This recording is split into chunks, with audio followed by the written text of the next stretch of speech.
Was it? Yeah, fortunately. Monday evening? That's a tough one for a Monday evening.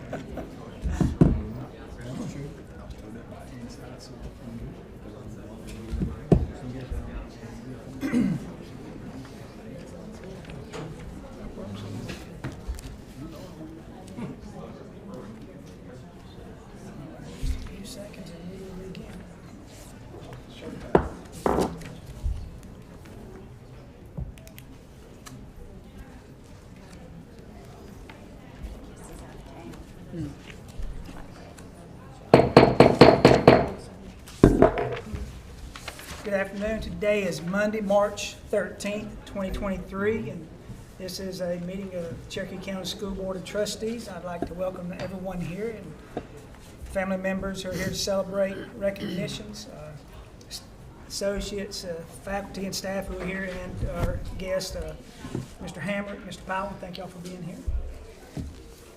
At this time, we will stand for pledge, followed by our invocation.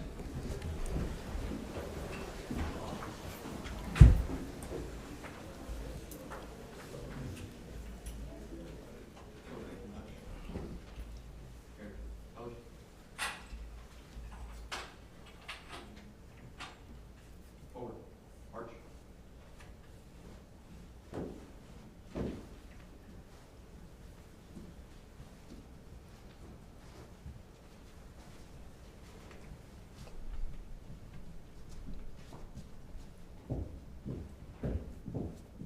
Left pivot, march.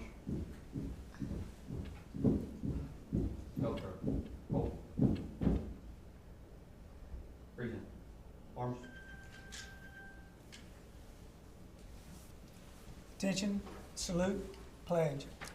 I pledge allegiance to the flag of the United States of America and to the republic for which it stands, one nation, under God, indivisible, with liberty and justice for all.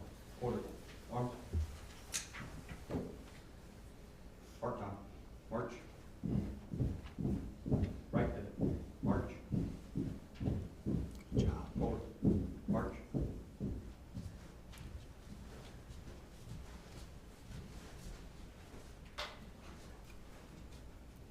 Forward, arms.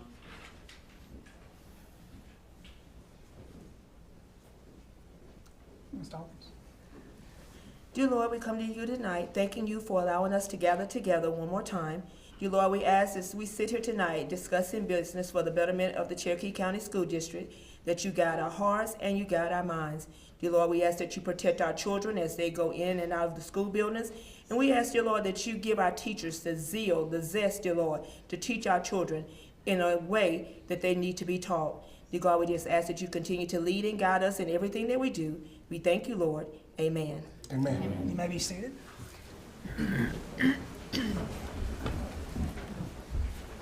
Next item on the agenda is the approval of the board agenda. Do I have a motion to approve the board agenda? I'll make a motion to approve the board agenda. I have a motion, Mr. Blackwell. Do I have a second? Second. Second, Mr. Shrag. Any discussion? All in favor, show of hands. That is unanimous. Thank you.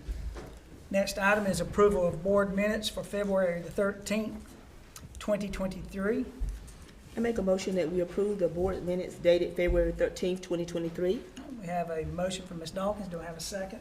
Second. Second, Ms. Gallman. Any discussion? There is none. Show of hands for approval of those minutes. That is unanimous. Next item is a good time. So we've got a lot of people here. So Dr. Fall, honors, accomplishments, and commendations. We got quite a few.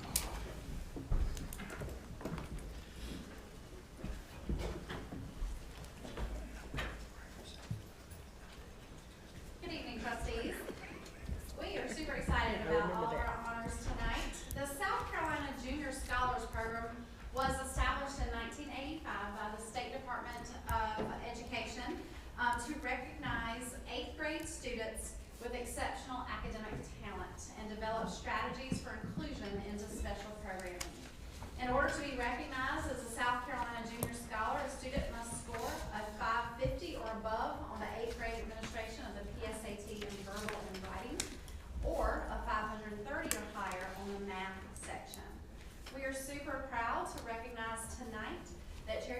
School District has had 14 of our 8th graders named junior scholars.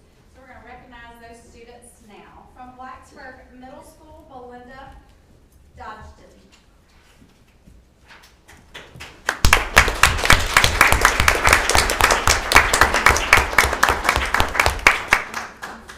Jason Prophet from Blacksburg Middle School.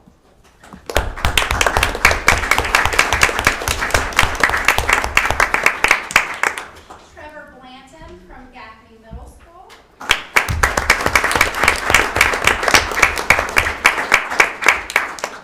Grant Gardner from Gaffney Middle School.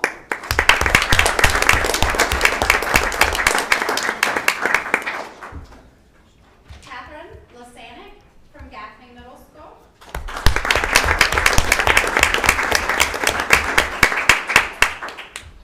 Tyler Malden from Gaffney Middle School.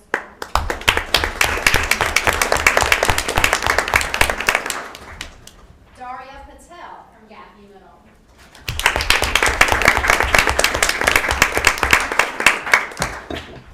Madison Rice from Gaffney Middle.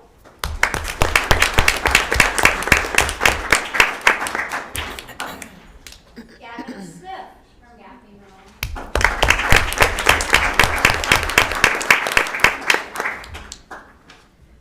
Larissa Wilburn from Gaffney Middle.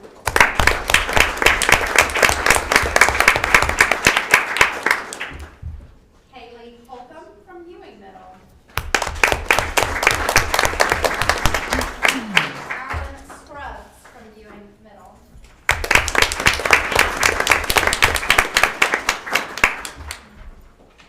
Emily Chazette from Ewing Middle School.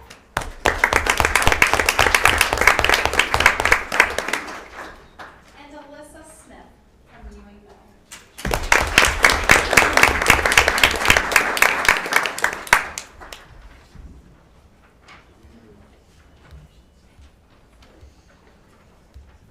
Parents, if you need to get up to get a better picture, you can do that real quick. We'll have them all stay up there for a second.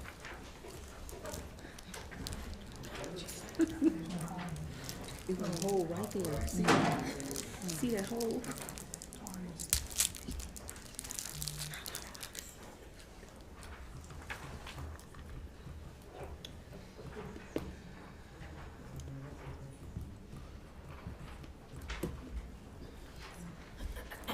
All right, thank you all. Congratulations.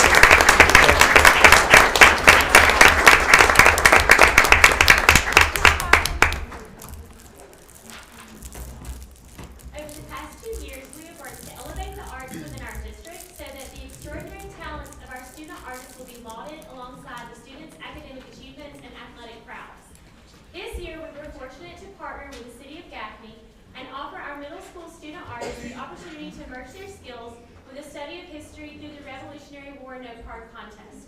Students from grades 6 through 8 were invited to submit artistic renderings inspired by their knowledge of the Revolutionary War for selection by the City of Gaffney to be printed on note cards.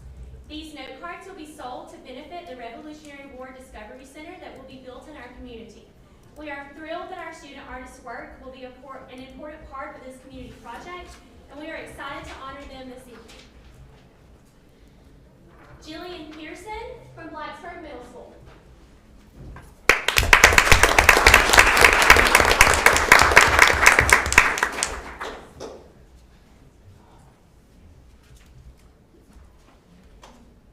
David Long, Gaffney Middle School.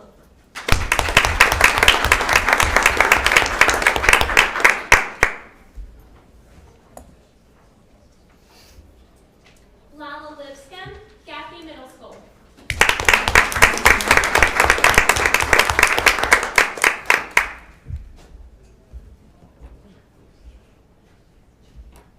Melanie Flores Aguilar, Gaffney Middle School.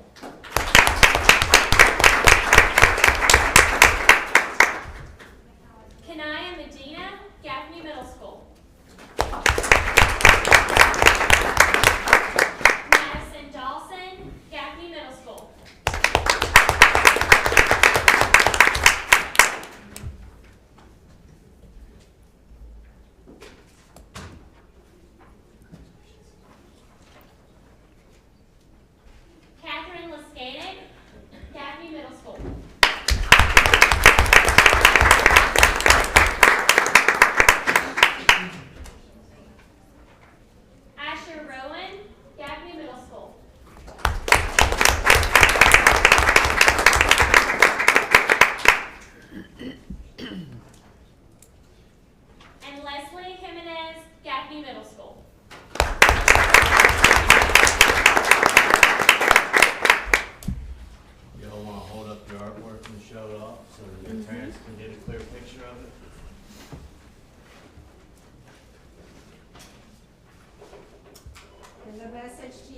from Mayor Moss is that he's glad we didn't have to pick one because he wouldn't know what to pick.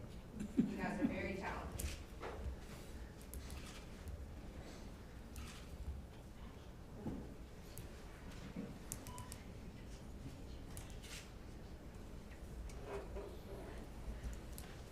Can we see? I'm gonna have them come this way and show you. Okay. You want to come around this way and show the board members your picture real quick on your way by? You can start doing it. Just make a loop. Parents, please set time yourselves. That's beautiful. Congratulations, sweetie. Congratulations. Very nice. Very nice. Yeah, very good. Very good. Yeah, love it. Nice job. Very nice. Absolutely. Nice. Great. Awesome. Good job. Awesome. Good job. Thank you. Very Good job. good.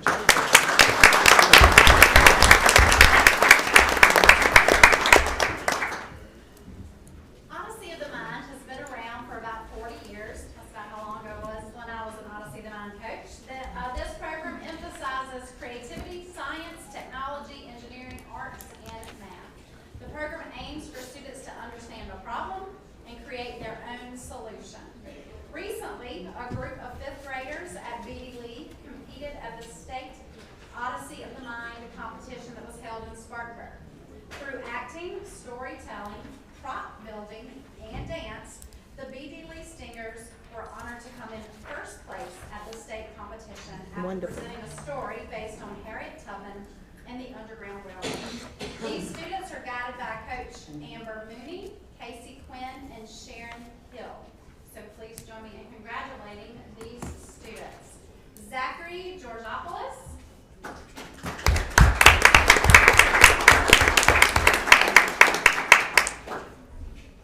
Out there solving a problem. Yeah.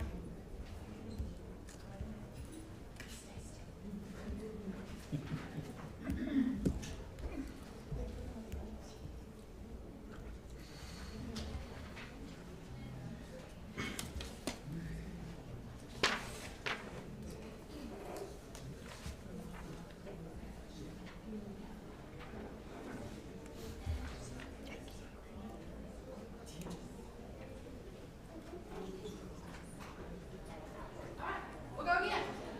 Zachary Georgopoulos.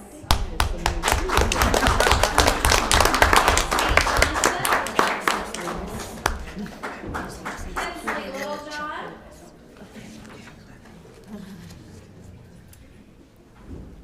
Anthony Johnson. Kennedy Harris. Yeah, I guess so.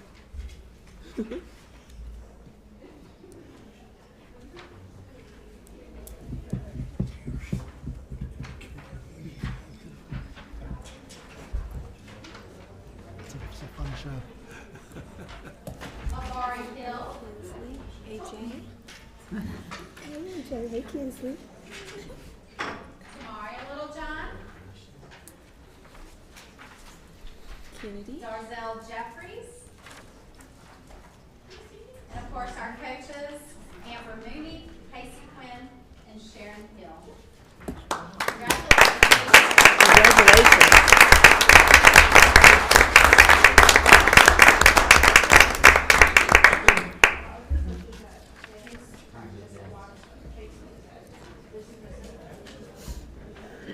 Thank you very much.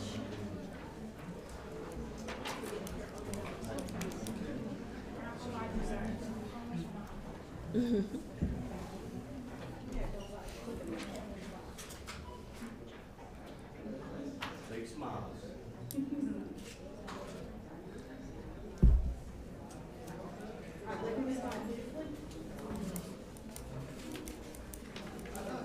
They have a lot of fundraising events they're gonna be working on to raise money so they can go off to the Nationals, which is at, I don't say the word because I'm from Ohio, so we don't say that M word. Michigan State University. We're going to the World Championship. Right. Yeah.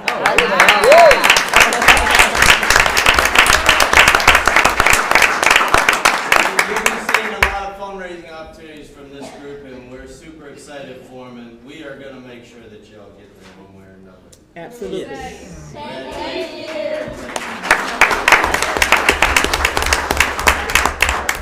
Congratulations again. Go win the world. That's right. You can do it. Great job.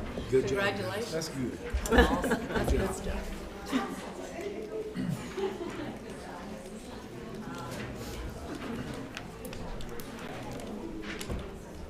We have one student who just arrived. We want to recognize one of our Revolutionary War Note Card winners, Leslie Jimenez.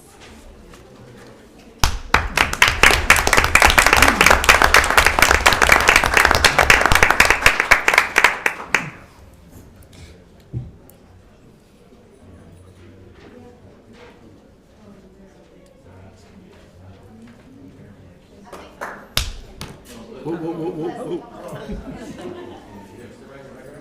Leslie moving. She moves quick. Very nice. Okay.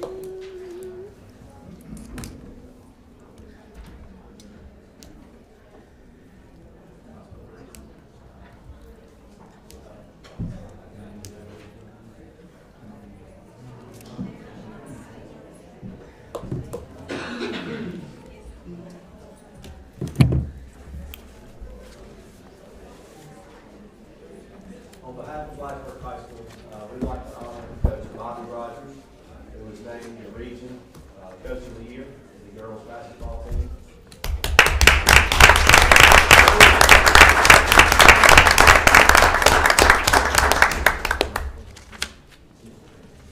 And Annabella Foster, who is an All-State Player of the Year, as well as the Region Player of the Year for our Region champion Lady Cats.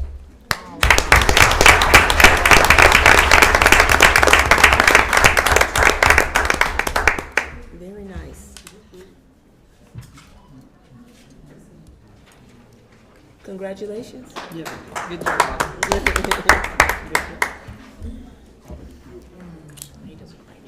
You should run. Yeah, they had it, man. That's all we need. Good evening, ladies and gentlemen of the board, Dr. Hall, and members of the community. It gives me great privilege to showcase some of our student athletes from our Gaffney High School wrestling team.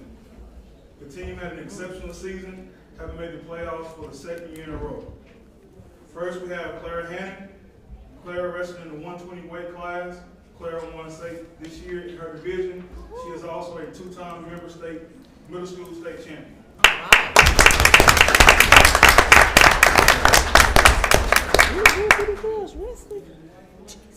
Next, we have Thea Hannon, was a state placer in the 7th grade and this year and finished third in the state.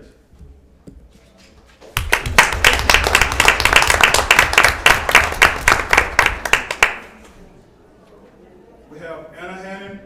Anna had a 4th place finish this year at the state, wrestling in the 113 weight class. Anna is a two-time middle school state champion. Very nice. Next, we have Erin Wilborn. Erin wrestled in the 113 weight class. Erin was an upstate champion and a two-time state runner-up.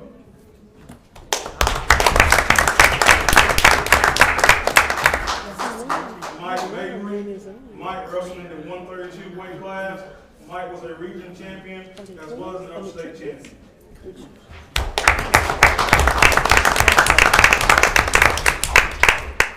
Drew Ellis. Drew wrestled in the 145 weight class. Drew had a 3rd place finish in the upstate and placed 5th in the state championship.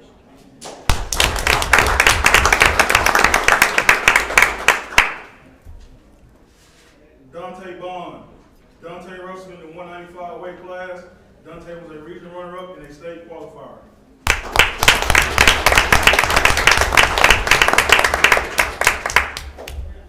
Trayshawn Tate wrestled in the 220 weight class. He was a region champion and a state qualifier.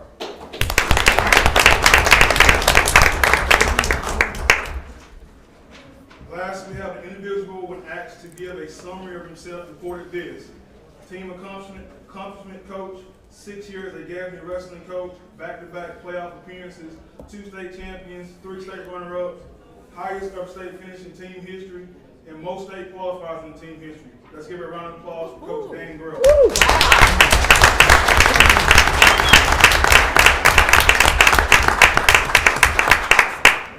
And Coach Grove, we'd also like to thank his assistants, Josh Spencer and Mason Bradley, who were very key pieces to the team's success. Wonderful.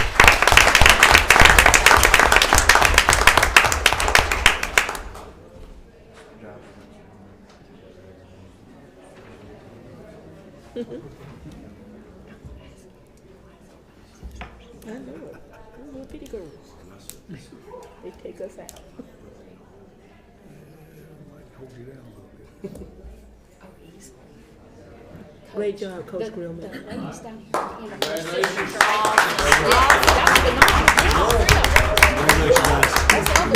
Girls, thank you so much. Good job, guys. Coaches. That's just amazing.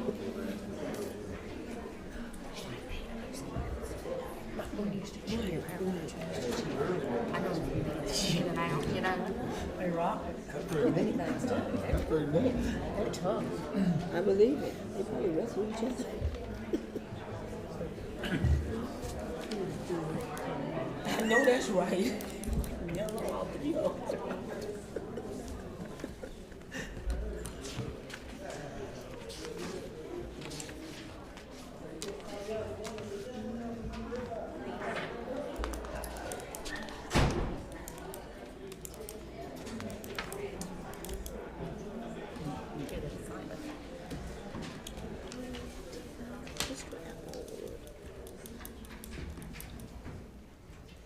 Good evening. Good evening. February Crystal Apple Award winners in the administrative category from Grassy Pond Elementary School, Tessie Bridges.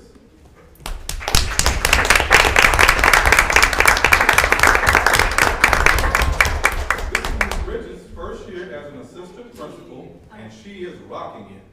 She always has a smile on her face and makes you feel awesome. As an administrator, I think it is very important that they make their staff feel appreciated and loved. Ms. Bridges does just this. She is always saying thanks and giving pats on the back. She approaches everything with a positive attitude. She wants the very best for each student. Every word she speaks is an encouraging word. She is awesome. Congratulations, Ms. Bridges.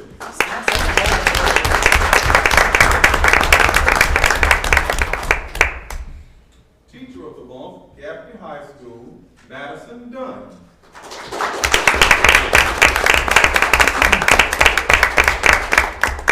Ms. Dunn cares about her students. She makes sure they feel loved and supported. She puts a lot of energy and work into her teaching. She is also a soccer coach and has a full plate. She is always smiling and a pleasure to be around. 3 cheers for Madison Dunn. Congratulations.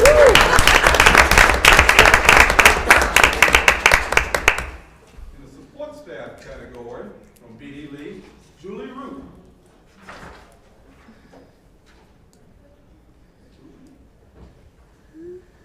Julie works above and beyond her duties. She always does it with a smile on her face and without complaint. The children love to visit Nurse Julie. She deserves to be recognized as a wonderful employee. Congratulations, Ms. Root. And our substitute of the month, a district sub, Ms. Barbara White. Ms. Barbara is kind and dependable. She is professional and personable with her students. She is always willing to help no matter where she is needed. She adapts to the busy environment of a school and seeks to do the best in all she does. She's amazing. Congratulations, Ms. White.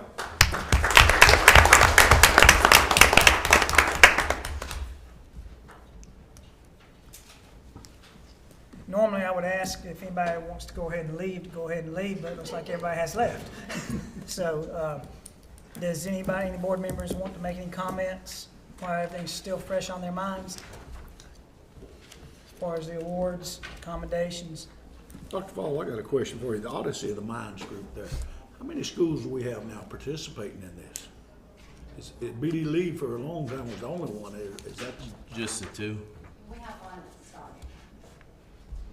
what was that? One that's starting it One that's starting? on top of the two. So right now it's just BD Lee still then, until we get the other one started, I guess. Is it on top of the two? I'm impressed by the number of people who attended tonight, and that goes back to the parents being so supportive of their child and wanting them to be recognized for their accomplishments. I think there was just a few. I always do a little checklist of everybody gets recognized, so that was a good turnout tonight. A lot of recipients. Awesome job.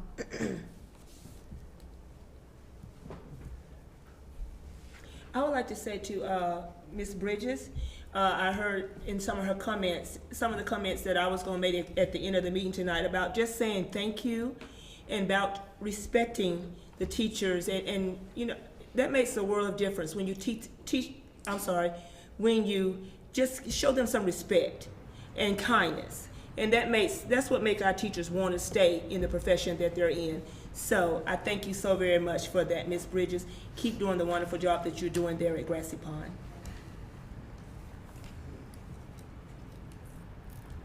All right.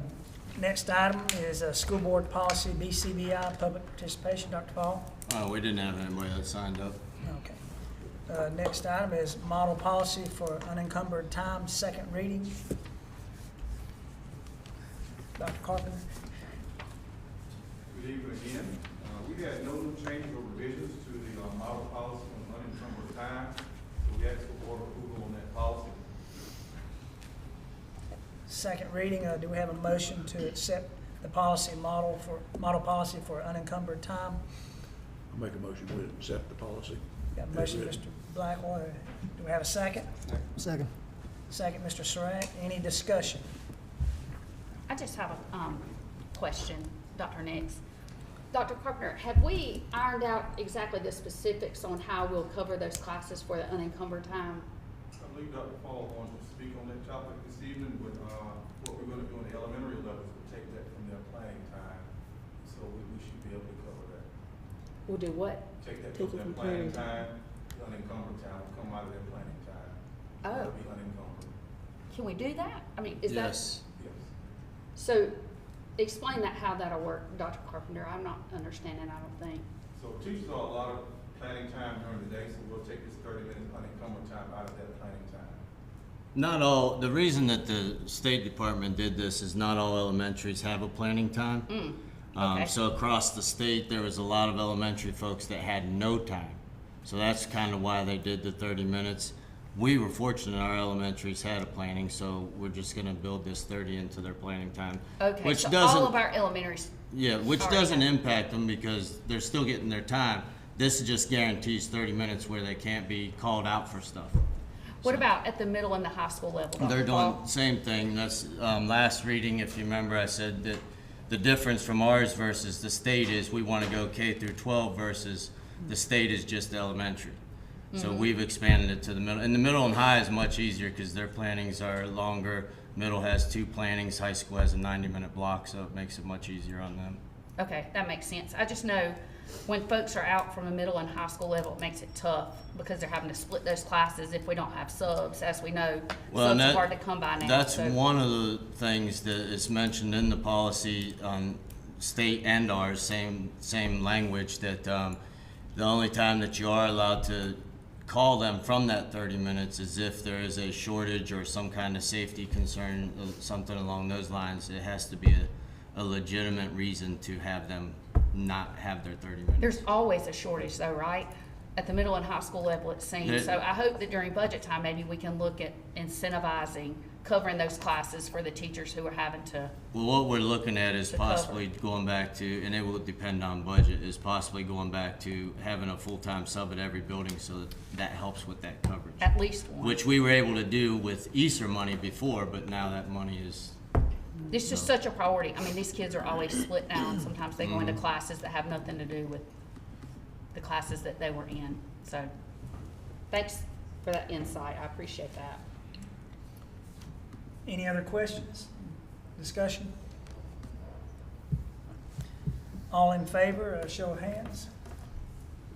That is unanimous.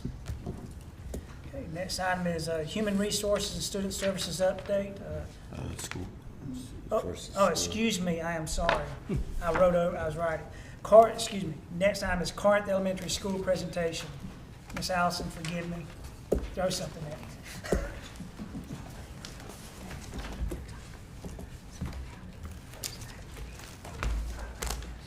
Good evening, everyone. I'm really happy tonight to tell you a little bit about what we have going on in Corinth.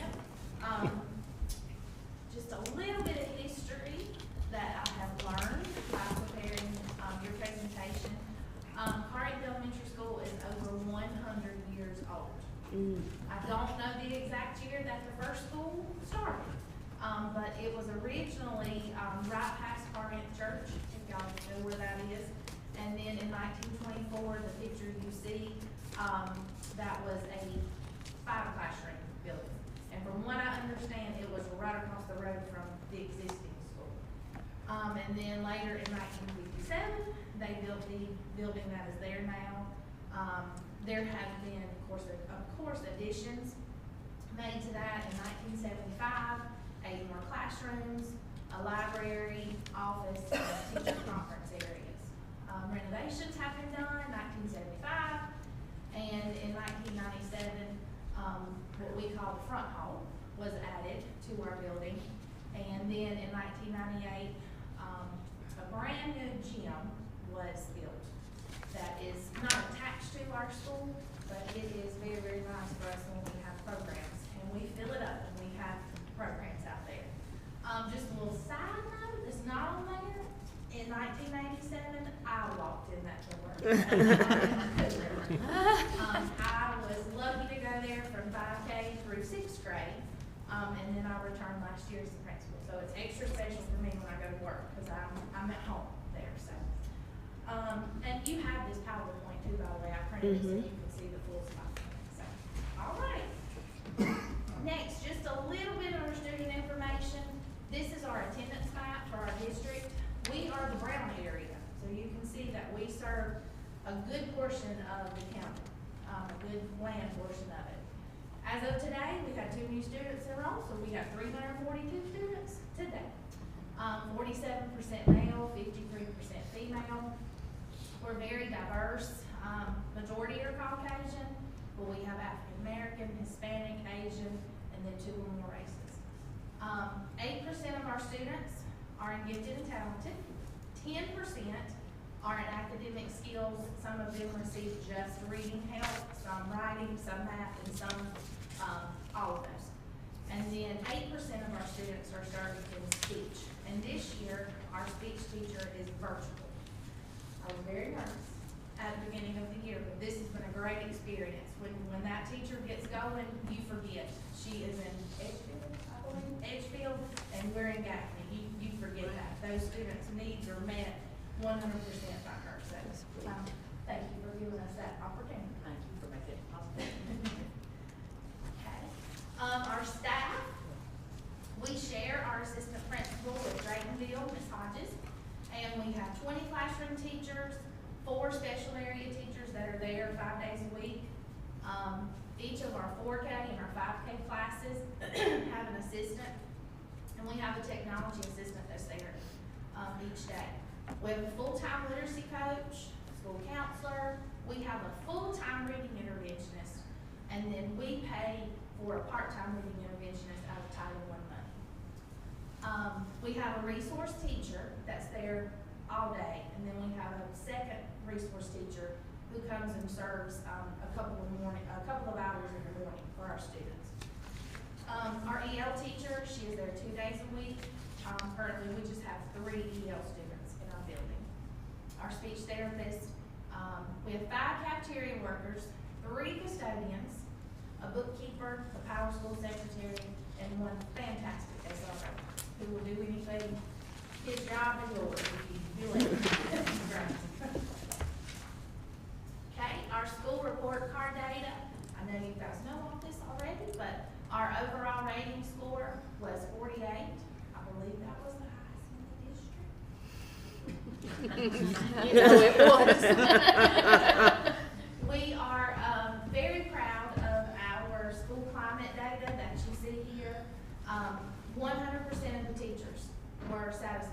learning environment of our school. And that's not anything that I have done, I think that is from the district level. They really are supported from our curriculum office, so I really appreciate that. 93% of our students and 95% of our parents were satisfied as well. Our social and physical environment, those were also very high, and then our school-home relations. And that school-home relations grew a lot in the past 2 years, so I'm very proud of that. As you all know, there's a school improvement list that schools can be on, and Corinth has been on that list as an ATSI school for many years. And because of our high rating that we had and our performance from our special ed students, we are no longer an ATSI school. Congratulations. We're very excited that we just learned that a couple of weeks ago. Great, that's great. We had a little celebration. Our mission statement, we revised it in the spring last year, kind of along with our cognitive data that we were doing. Our leadership team and our SIC team came together to rewrite this. And we kind of highlighted the academics, the athletics, and the arts, because we want to meet every child where they are. We know that not every child is going to be that straight A student. We know not every child is going to be that fast runner and that athletic. Not everybody can draw a straight line. So we wanted to make sure as a school, we met all the needs of our students.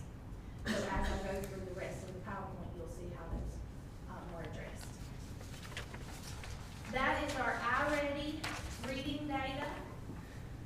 Of course, we want all of our students to be on that last right column over there, early on or mid or above. And you can see from that fall column, our numbers were on the lower side, but you see in the winter how much we grew. 5K,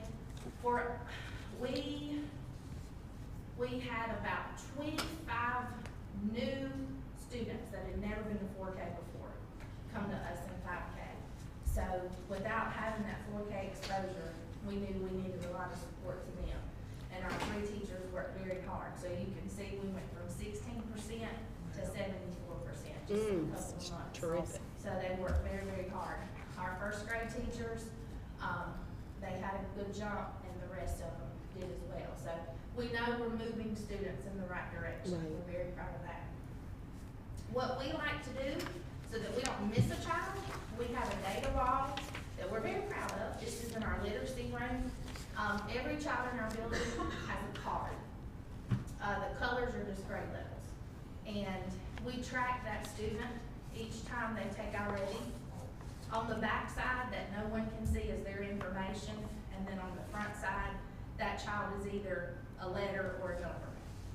We know who they are, the teachers do, but if a student were to walk in that room, they're not gonna know who they are. But on the front side, we identify if they are receiving interventions, if they are MTSS student, if they're EL student, resource speech, if they've been retained a year. So, and once we put them all up there, we sit back and we look to see if we have missed a child. If we have a student who we know is not succeeding and doesn't have a dot, we know we've got to do something to meet them. So we visit this wall a lot. Okay, our next step to guided reading. This is what I like to call the side-by-side reading, when you have that child right beside you and that teacher's listening to them read. Once they read, their accuracy is measured, their fluency is measured, and then they read a portion to themselves, and then you look at their comprehension. So our teachers feel, since they have that child sitting right beside them, this data is very valid. iReady, they're on the computer, you hope that they're paying close attention to those questions, but this, they know without a shadow of a doubt that their scores are as they are. So again, we want all of our students on that on and above grade level. So you can see we had, excuse me, gains on that as well. Mm-hmm. So, what are we doing to meet our reading needs? We just started our first after-school academy. On Tuesdays, it was reading day. We started when we came back from Christmas break. So every Tuesday, we have about 65 students in 5K through 5th grade that stay. These students were recommended by their teachers to make sure that we were meeting their needs. I was worried that I wouldn't find enough people to help, that I had to turn people away. That Wow. wanted to stay after school to help. Of course, the teachers are paid. So what we did was we have a certified teacher and an assistant in each of those classrooms. So it is more, there's only 14 in each class, that's the one that has the most, but you have 2 teachers in there. So they're really getting a lot of differentiation even after school. All of our 5K through 2nd grade teachers are Orton, Gillingham, and Haggerty. For those of you who might not know what that is, that focus on the phonics. So our teachers, our 1st grade teachers saw the difference this year. When the 5K students came in, they did not have to push this as hard because they had it in 5K. So that has been very successful. We have lots of grade level meetings. Some of those are differentiated because some grades don't need help in a specific area, others might. So not when we have our grade level meeting days, we might talk about 3 different topics throughout the day, whatever meets their needs. Professional development, we've had Fontes and Pinnell, we've had Already. My literacy coach and I virtually attend the Department of Ed webinars, and then once we have them, we present them to our teachers. So we just did one Monday on TDAs. That was very good, and we have our data talks. We have Stacey Smoke there on Wednesdays, and she does integration and training sessions with our teachers. Some Wednesdays, she's pushing in the classrooms, helping teachers carry that out, and she's been great to have this year. Our funding, our teachers are all over the place. Some have been teaching 25 years, some have been teaching 10, some have been teaching 2 years. So what one teacher needs, another might not. So I let them tell me what they need for their classroom, and they get a wish list every so often. Sometimes I can't grant everything on them, but they always have a working list in case we do get some money. All of our teachers provide small group and one-on-one intervention. Again, we have a full-time and a part-time reading interventionist. Our literacy coach, she does coaching cycles with our teachers. She pushes in. She just finished her 1st grade a poetry unit, and with 4th grade they did TDAs, since that will be addressed on their end of the year testing. We have literacy footprints and MLI, and then of course we have our Already pathways that our students do. Then our math data, again, we're showing growth, not as much as the reading. So we really pay attention to that, what areas we can address that we might not be addressing. But again, we're showing growth. But we know math is a little different than reading. Reading, so many skills carry over to those next grades, to where math, you might just learn a concept and then you learn all new concepts the next year. So we know there's some gaps that we have to meet there. So to meet our math needs, on Mondays of After School Academy is Math Monday. Some students only stay 1 day. Some students stay 2. It's just whatever their needs are. Myself and a 1st grade and a 5th grade teacher went for number talks training right before Thanksgiving, and then the 3 of us have come back and trained our teachers on that. And it's just as it says, it's talking about numbers. That's one thing I think our students miss so much from getting to talk and collaborate with each other over the past few years. So we thought that training was very beneficial to get to our teachers. And it's super easy. I mean, you just talk about a number and you talk about how you get that answer, and then it helps you with the processing. So again, we have grade level meetings, PD sessions, and then again, our funding is whatever they need. When we did the number talks, part of that is small group math instruction. Some of our teachers had a lot of manipulatives, some didn't have as many, so they were able to do a wish list. I was able to grant all that since this was something new. So, and again, they do their small group one-on-one, and then our Already pathway lessons. Also with our academics, Ms. Hodges has been great to come on board this year with her having her high school experience. She has taken our Avid and ran with it, so I'm very proud of that. We are a certified AVID site. We just found that out about a month ago. And tomorrow she's taking a couple of teachers from both Draytonville and Carrion to a school, a showcase school, an AVID showcase school, so they can learn more and come back to tell us. We have Future Forward that helps our 5K through 3rd grade students. After spring break, we were awarded a Duke Energy Science Night. So I got all the big boxes a couple weeks ago, and it's like a big science fair night for our parents. Our teachers will be the facilitators, and our families come in, and they're all STEAM and STEM activities that they will be doing. So we're gonna tie that in with some of our artwork, and our honor squad is gonna sing, and we're just gonna have a big showcase kind of thing. PBIS, that is something else also that Ms. Hodges is heading up this year. Our students receive Cougar coins. They're little gold coins. They're gold, and they are pure gold to our students. They really, really, really love them. And so throughout the month, they are given an opportunity to trade those in. Sometimes they buy something off the PBIS cart, and sometimes they buy an incentive. It might be extra recess, crafts. They love crafts. We always have more boys than we have girls for crafts. The other week it was jewelry making, and I had just as many boys as I had girls. So, but they, we've made cookies and decorated them. Board games. We have found that some of our students, because they play video games all day long. So some of that has built up that incentive because they want to play checkers or Connect Four. That's been fun. Second steps is something that our guidance counselor uses. She goes through her lessons. That helps with the SEL learning. Our gifted and talented, of course, we have. Our MTSS umbrella. I feel we have a very strong MTSS team in our school. And that consists of our classroom teachers and our special ed teachers, our guidance counselors. We all work together because I think it's important when we come together to talk to a parent about something their child cannot do, that we have to be very sensitive to that and show them how they can help at home and how we're helping at school. So when we meet, we go over where the child is and where we want the child. And then we talk about how we are gonna help get that child there.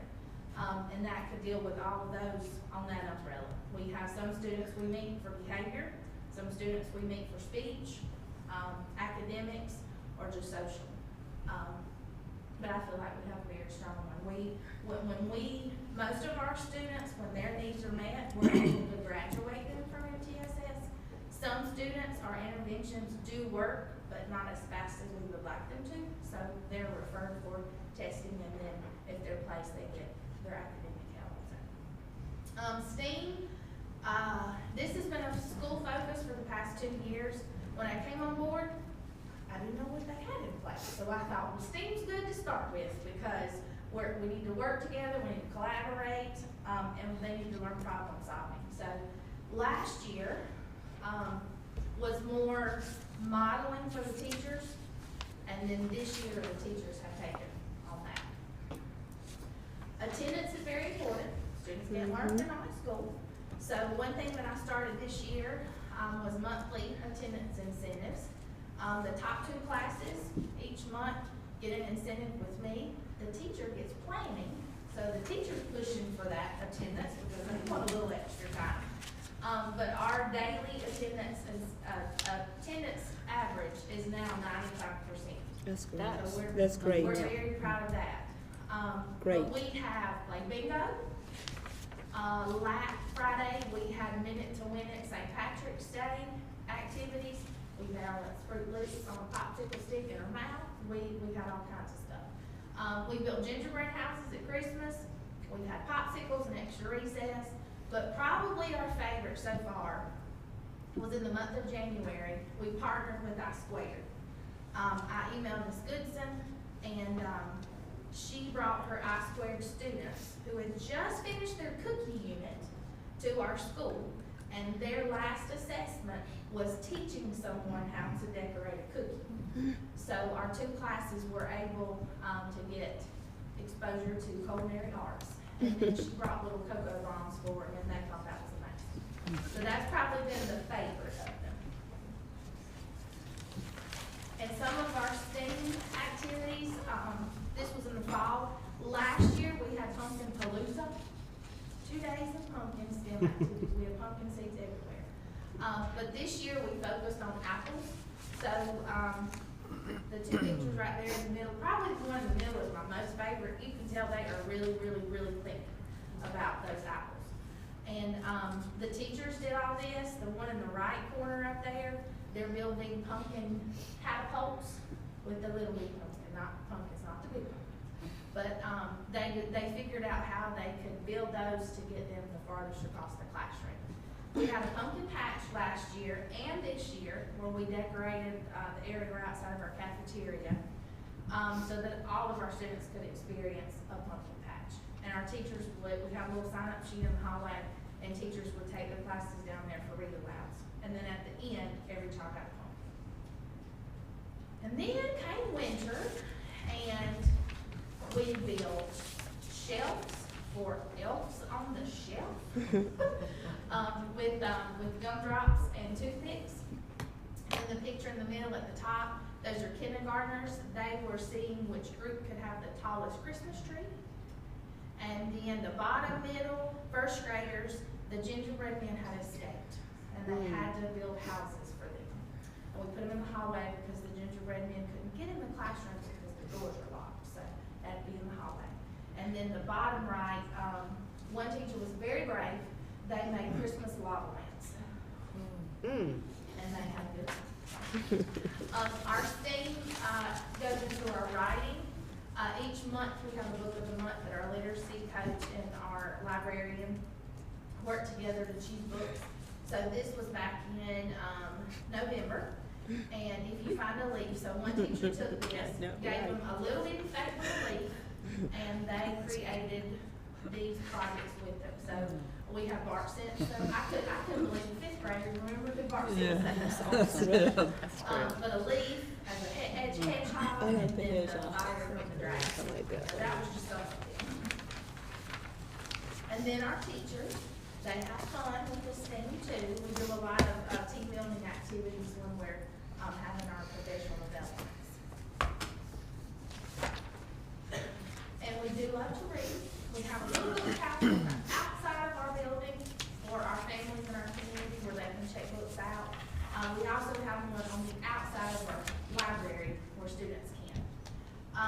We have book buddies. Our fifth graders are teamed up with a first grade student, and they've really enjoyed that. We have Flashlight Fridays. It's pretty cool when you walk by the library, you think no one's in there, and you peek in, all you see are little headlights in there. But in the bottom pictures and the one in the middle, we have a free book fair at least one time a year where students are able to come in and choose a book. So last year we had a St. Patrick's Day theme. This year we had Valentine's Day, and we had some would you rather questions. That was bobsled. And we had a cup game where you had to pick a cup, and you might have won an extra book or a bookmark or something like that. Probably the funnest part was pin the heart on Cupid. That was pretty fun. They liked that. Our school garden, this is probably my favorite. We applied for an award for the State Department last year and were granted a school garden. We got everything to have it for at least 1 year. So we got it built and out about spring break last year, and the first thing we planted was sweet potatoes. And you see the size of the little bed. We have 4 of those. And by the end of our harvest, we had over 90 pounds of sweet potatoes. I didn't know we were going to have that many sweet potatoes. But our classes, we have a bulletin board right outside the door where you go to the garden. And our classes sign up to either plant, harvest, or just take care of our garden. And you get that picture in the left corner, that's the sweet potatoes. That's what it looked like on harvest day. But what we did, a bunch of us took the sweet potatoes home. We made sweet potato candy, casseroles, pies. you know, anything we can think of that we can make a sweet potato out of. And we all brought them to school on Monday, and I stood in the serving line at cafeteria, and everybody got something from the sweet potato. So and the kids were like, where does this come from? I said, it came from the garden. But that's what we wanted them to know, that yes, they can go to Food Line and buy something, but it once came from a garden. We Good wanted them deal. to know that. Yeah. We had some green beans. All the green beans were right from harvest. We were happy. We had about 4 carrots.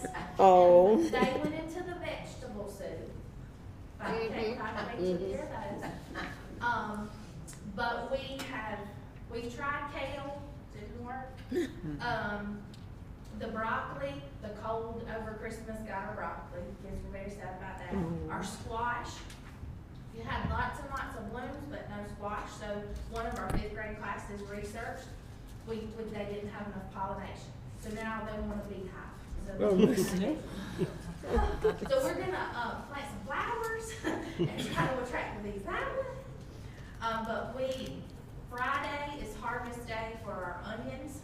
And if y'all need any onions, please come by, because we have about 60, I believe, that's from the harvest. And then we'll reset our garden for lettuce, collards, and English peas for our spring. But they really get into this. We compost in the cafeteria.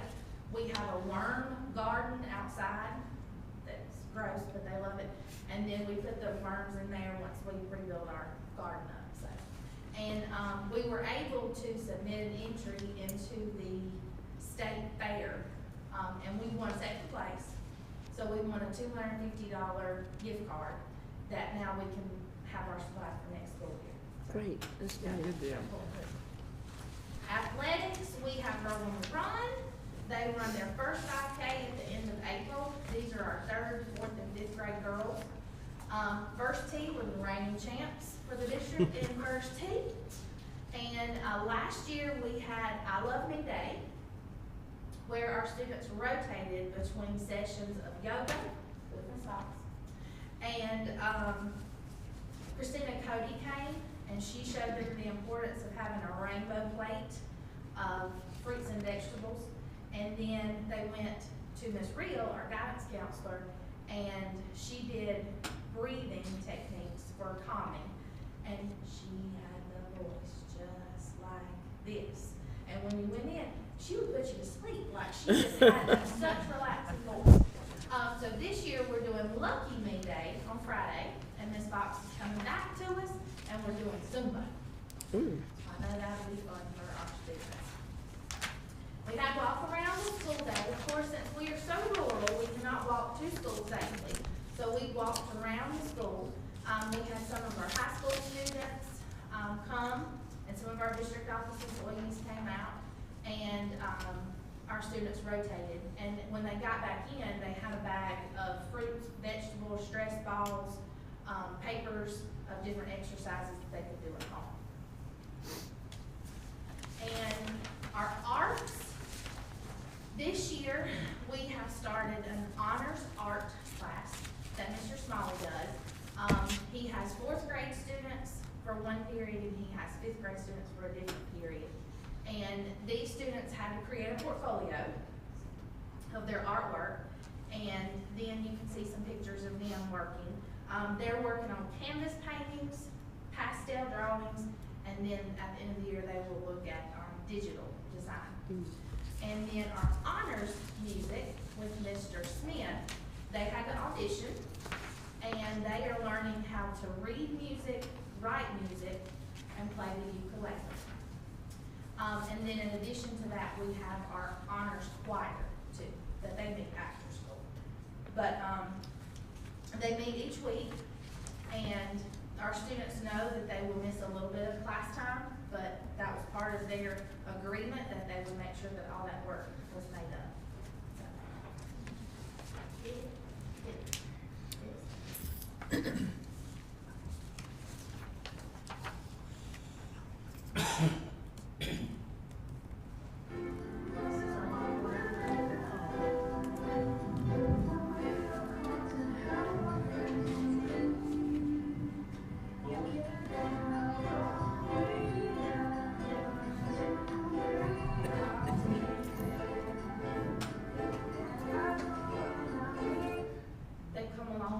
We made music, we were tapping as we were playing, we were counting.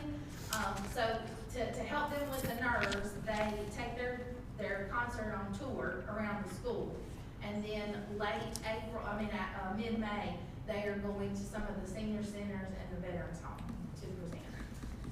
Also with our arts, we have tomorrow night, we have our first grade music program.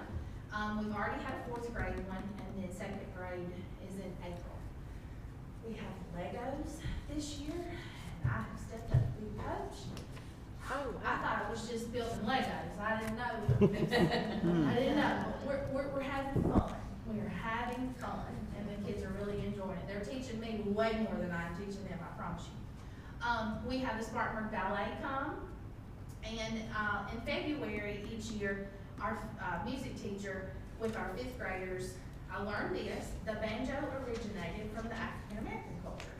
So in February, they study that, and then he has a very good friend, Zach, who lives in Packlet now, but has lived in Tennessee and Nashville and all different places around there, and has played with Charles Daniels and you name it, he's played with. So he comes and does a class with our fifth graders.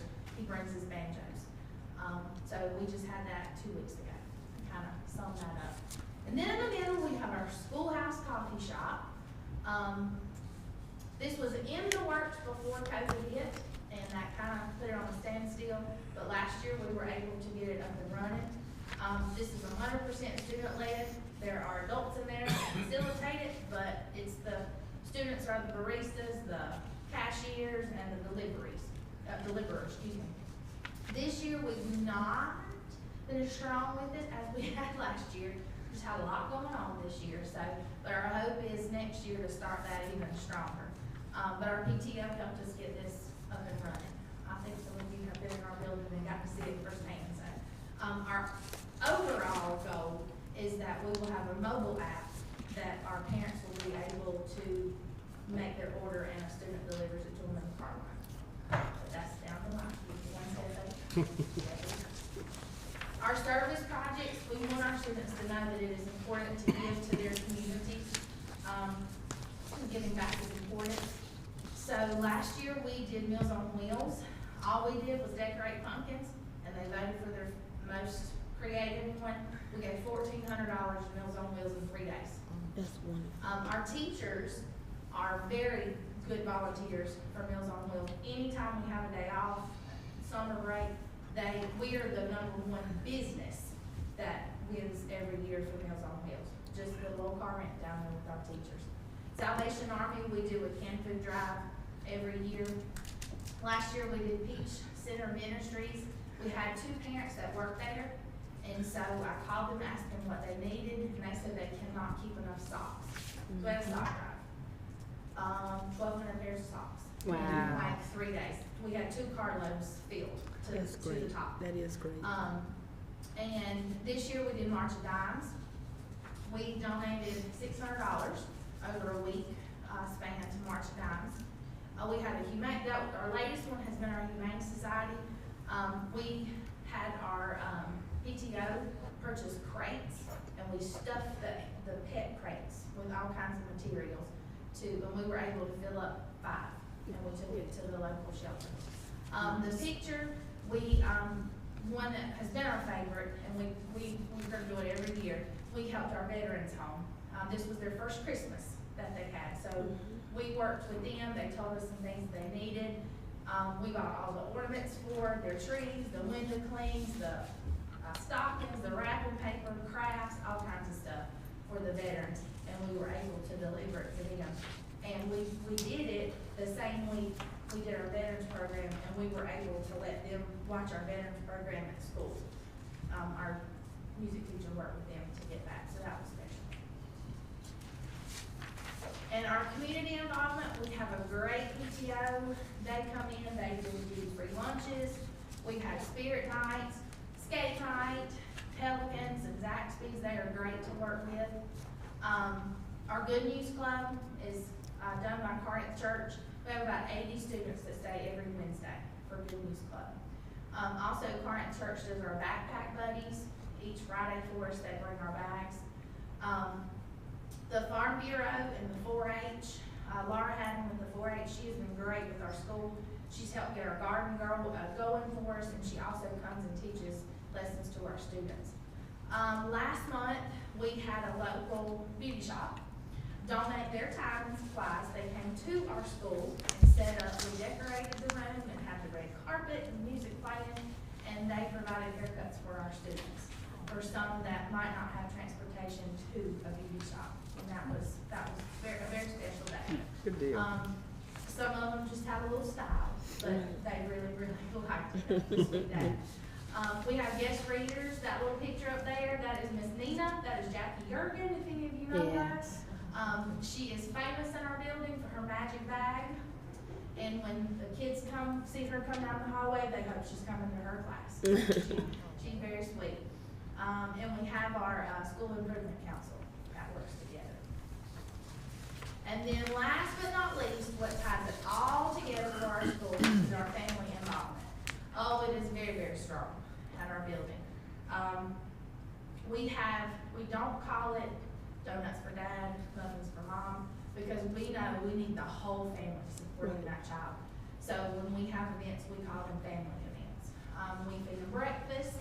Lunch is kind of hard for us to do when we have everybody there because of our space, but we can make breakfast work. So that's kind of been our focus. Our parent workshops, those are things that our guidance counselor has worked with.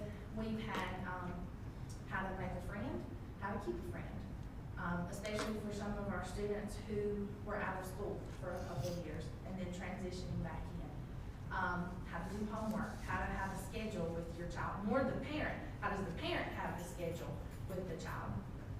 And then we have our book fairs. We have 2 a year. And then each Christmas, we have a huge Christmas tree that we put up, and students bring in their favorite family ornament, and we have a family tree at our school. Grandparents' Day, we had a drive-through. I thought I was going to get the Highway Patrol called on me because I had traffic stopped on Current Road, but we made it through. And but our grandparents were great. All the kids were outside, and they had a little parade. It was great. Some people threw candy out. It was great. Our Awards Day and our music programs are always filled up our gym. Kona Ice and Brett's Bakery, they come to our school, and through that we do fundraisers. We get a little portion of the money. And then our Scarecrow, something we did this year, we had a family scarecrow garden. And so our families were able to decorate scarecrows and bring them to school and put them out through the drive-through. So the kids like that. We had some little ones that we put inside with our pumpkin patch, but most of them were out. They were very creative. And that is all.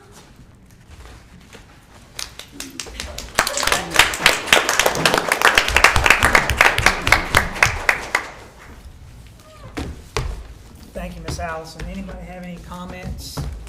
Ooh, I'm worn out. I know. No, it's just a lot of great things going on. Absolutely. Yes. I'm impressed. And I'll say, Miss Allison, that I love that you're data-driven and that you guys are always working on that data wall, your data room, continuous improvement. But you can tell when you walk into a school within about 3 minutes what's going on in there. The energy and the vibe at Corinth is always just so warm and loving, and it's so electric. Every time I'm there, I feel like parents are in and out all the time. The coffee shop, everybody's interactive, the students are willing to share, and that's indicative of your leadership too, and that you're so warm and kind. So thank you for that. I love the data wall. The data wall. I'm a numbers person. I can only imagine the pride, when those, especially in April, whenever they get to move those stickers a little bit over, and then the relief too. Pride and relief for a lot of them. It gets a little healthy competition with our I imagine, yeah. How many do I have over here? Yep. A lot of good talks. Yep. That's cool.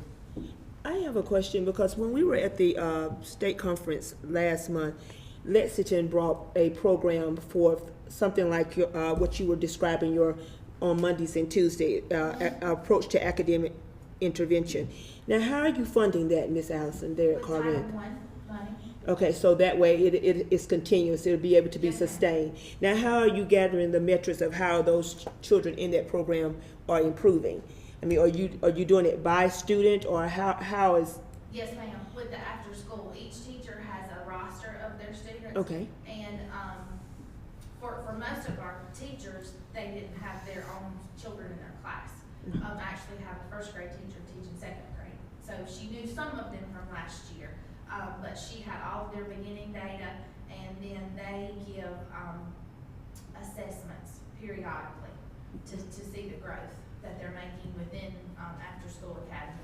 And then when we take, spring I-Ready, we'll really be able to see. that. Great. I would love to see that data, you know, just to see how the children are improving that's in that after school program.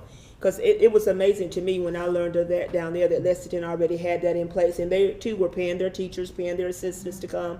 So I would just like to see how that's beneficial to our district. Great. Thank you so very much for having that vision. Thank you.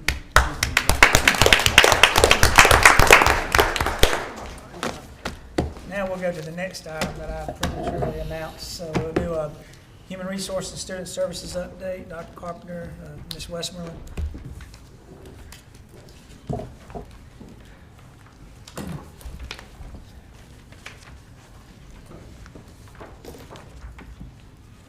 I apologize, I am having cataracts, and so I have to sit down to make sure I don't miss anything. I'm scheduled for surgery next month, hopefully to take care of this issue once and for all. Good luck. All right, human resources. A lot of times we are in the background. They don't let me out a lot. Generally, when I go out to the buildings, everybody else goes another way. I'm not sure why. I can't figure that out. I have a magnetic personality. As soon as I walk in, people tend to go in the other direction. I no longer take it personally. All right, talent management. We're on the Pathfinder number 2. Cherokee County School District is uniquely positioned and should attract and retain top teaching and leadership talent. So today we're going to focus on that topic. In our district, we currently have 1,195 employees, 629 certified, 511 classified, and 55 administrators. I covered this information in the fall, so I won't go into detail of this, but these are some of the areas that we cover in human resources that range from teacher certification to employee benefits, FMLA, teacher evaluation, teacher recruitment and retention, district lawsuits, employee assistance program, employee investigations. Tonight's focus will be on recruitment, retention, and retirement. All right, I'd like to call your attention to this report from Sarah. This is key data from Sarah's South Carolina Annual Educator Supply and Demand Report. This is compiled from all of the districts in the state of South Carolina. If you come down 4 rows to 2021, 2022, on the next column on the right there in that gray box, graduates of a South Carolina bachelor's or master's level initial educator preparation program, there were 2,123 graduates. If you go 1 block over, this is the number of teacher departures, 6,927. If you do a little quick math, that's 4,800 teachers. So we're facing that deficit almost each and every year. Recruitment and retention is very difficult. If you come down to, it says departures and retirements, 1,278 folks retired, and positions vacant after the start of each school year, 1,062. If you come to 22 and 23, some of that data, of course, is still not available because graduation is not until May. But currently, teacher departures, 8,320. Departures under retirements, 1,443. Positions vacant at the start of each school year, this current year, 1,473. So ladies and gentlemen, that is what we are facing in human resources. and in school districts across South Carolina. How do we combat that? We attend a plethora of recruitment events. As you can see on the screen, we attend Presbyterian, Appalachian State, College of Charleston, USC, Clemson, South Carolina State and Claflin, Upstate, Winthrop, South Carolina Alliance of Black School Educators, South Carolina Association of Middle Level Education, Erskine, Limestone, Lander, Converse, Francis Marion, Newberry, North Greenville, Coastal Carolina, and we also partner with FACES and TPG. The highlighted schools, the 4 highlighted schools in red, Upstate, Winthrop, Limestone, and Converse, are where we get the most of our recruits from, the most bang for our buck. And as you can see, that's kind of close to where our area is. Highlighted in green, FACES and TPG, those are where we hire our international teachers from. Currently, we have 10 international teachers in our district. They come from Africa, India, and the Philippines. We use this program to fill our critical needs positions in the district. Recruitment generally starts in October, continues through April. This is what our recruitment table looks like. When you go to a school, they have lines of tables lined up. This is what Cherokee County typically looks like with our district colors. Typically, the HR team does most of the recruiting, but we have had this year the superintendent has gone recruiting, directors, principals, assistant principals, and the teacher of the year have also done recruiting in our district. This is USC. If you're a USC fan, that's copy for you. This was at Limestone. These are some candidates that we met at Limestone that came over to our table to speak with us about potential job opportunities. This was at College of Charleston. And this was at the middle school conference and job fair. All right, this is what a typical resume looks like for candidates today. As you can see, most candidates now have a QR code on their resume.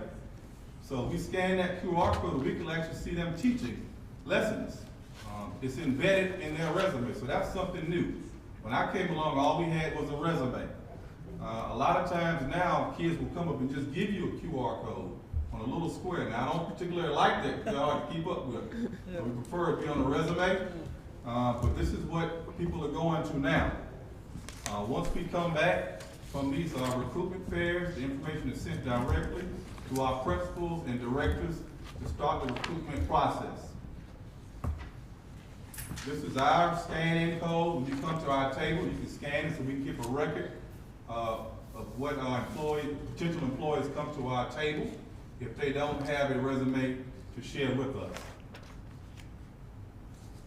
We also have on our table our current job vacancies and job opportunities, so they can log in while they're at our table and apply for jobs on the spot.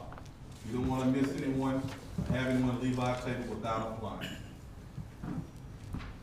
And this is this is the first page of our application. We use AppleTrack system. And what we do, suppose somebody's applying for a middle school ELA job. I know Gaffney Middle School has vacancies, so this is automatically routed to the principal. If Ewing has a vacancy, they'll both get this, and they'll have to fight over that candidate. So we encourage principals to move as quickly as possible to set those interviews up.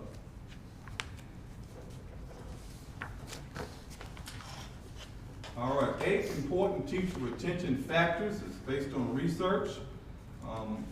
These are the factors that matter to teachers: school poverty level, school climate and culture, student behavior, principal's leadership and tenure, the school location and safety, teacher's salary, school buildings and technology, social factors, housing, entertainment, marriage versus single. That makes a difference to young folks. All right, I have a couple of charts for you to peruse. You look at this chart here concerning teacher retention. Percentage of teachers returning from the previous year.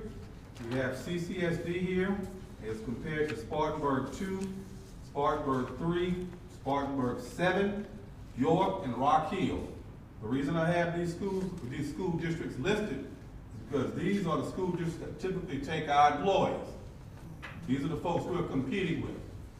So going back to percentage of teachers returning from the previous year, we lead that category at 89%. If you look at the percentage of teachers returning on a 3-year average, we average a 91.1% return rate for 3 years.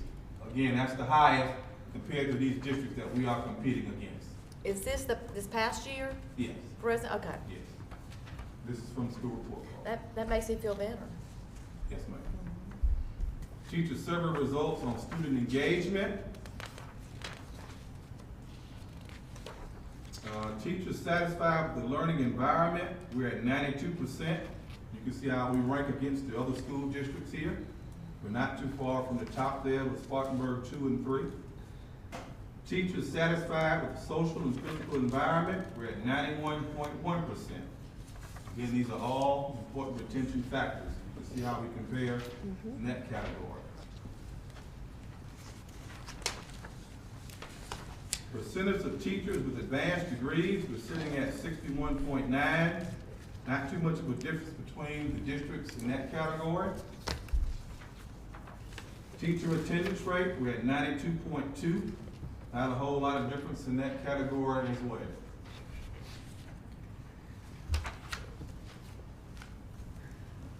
Number of National Board certified teachers, we have 29 in our district as compared to some other districts there. Spartanburg 2 has 66, Rock Hill at 99. That's where we fall in terms of National Board certified teachers in our district.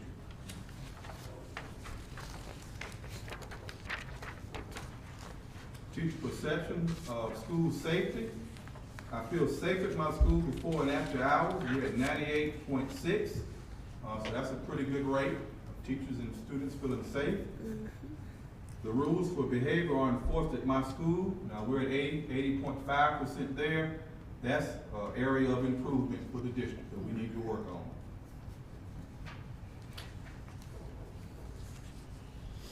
Teacher compensation by district. We are at $55,147 as compared to other districts. So not that far off from the teacher compensation.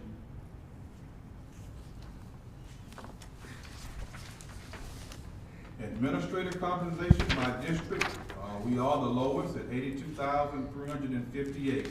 And again, these are averages, so that's the average administrative salary. You can see how we compare to other districts that we compete against.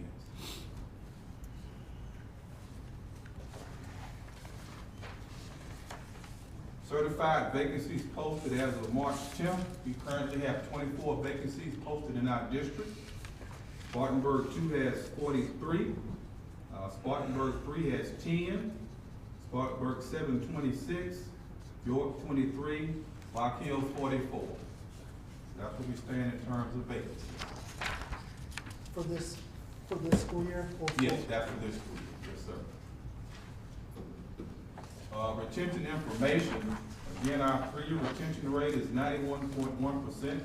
And that's probably one of the highest in the state, so that's something we should be proud of. Intent letters this year were distributed in November and December. 24 vacancies posted from the intent letters in December before the winter holidays. We've hired 12 of those positions, so 50%. We offered, of course, the $2,000 signing bonus for all employees, which was distributed on November 15th. And employees have to remain employed throughout the school year. And contract will be issued later in March this year. More retention strategies. Application for 3 grants at North Greenville, Limestone, and USC Upstate for $100,000 each to train classified staff to become certified.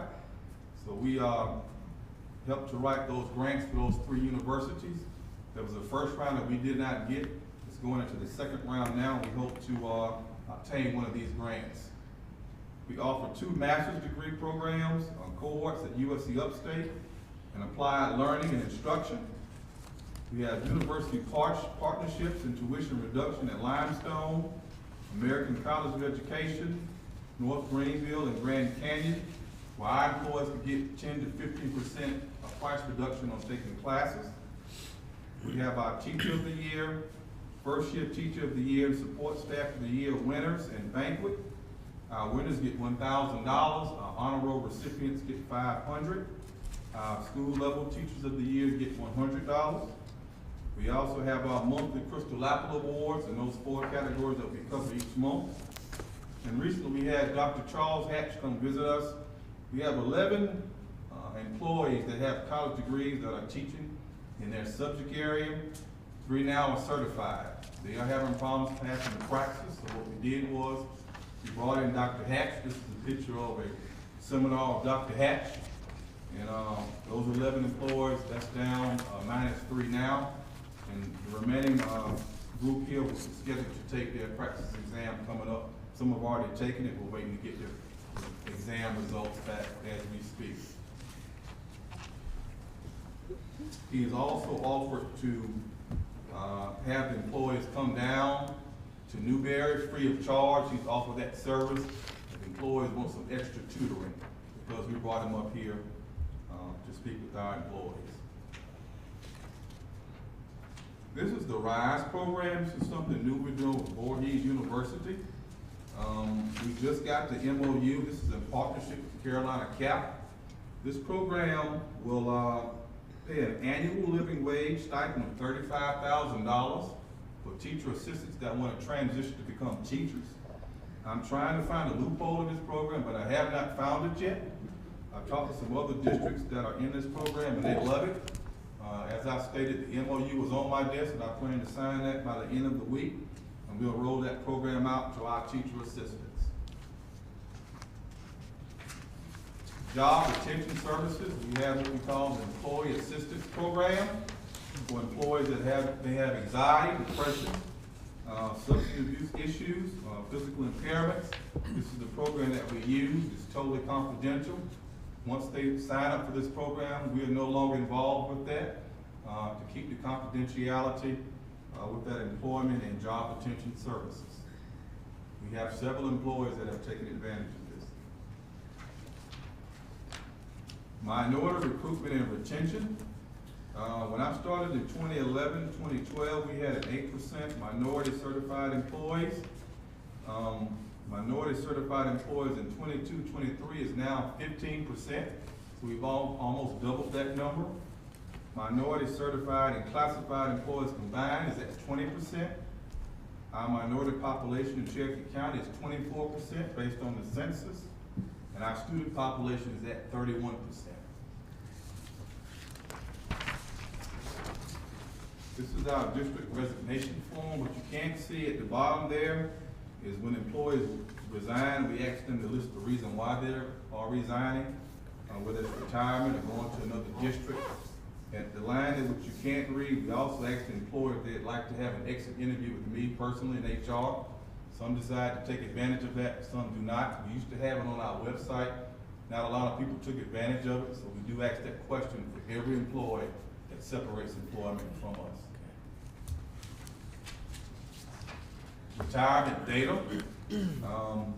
Going back to 2019-20, we had 18, 2021, 34, 21-22, 45, 22-23, 25 and counting.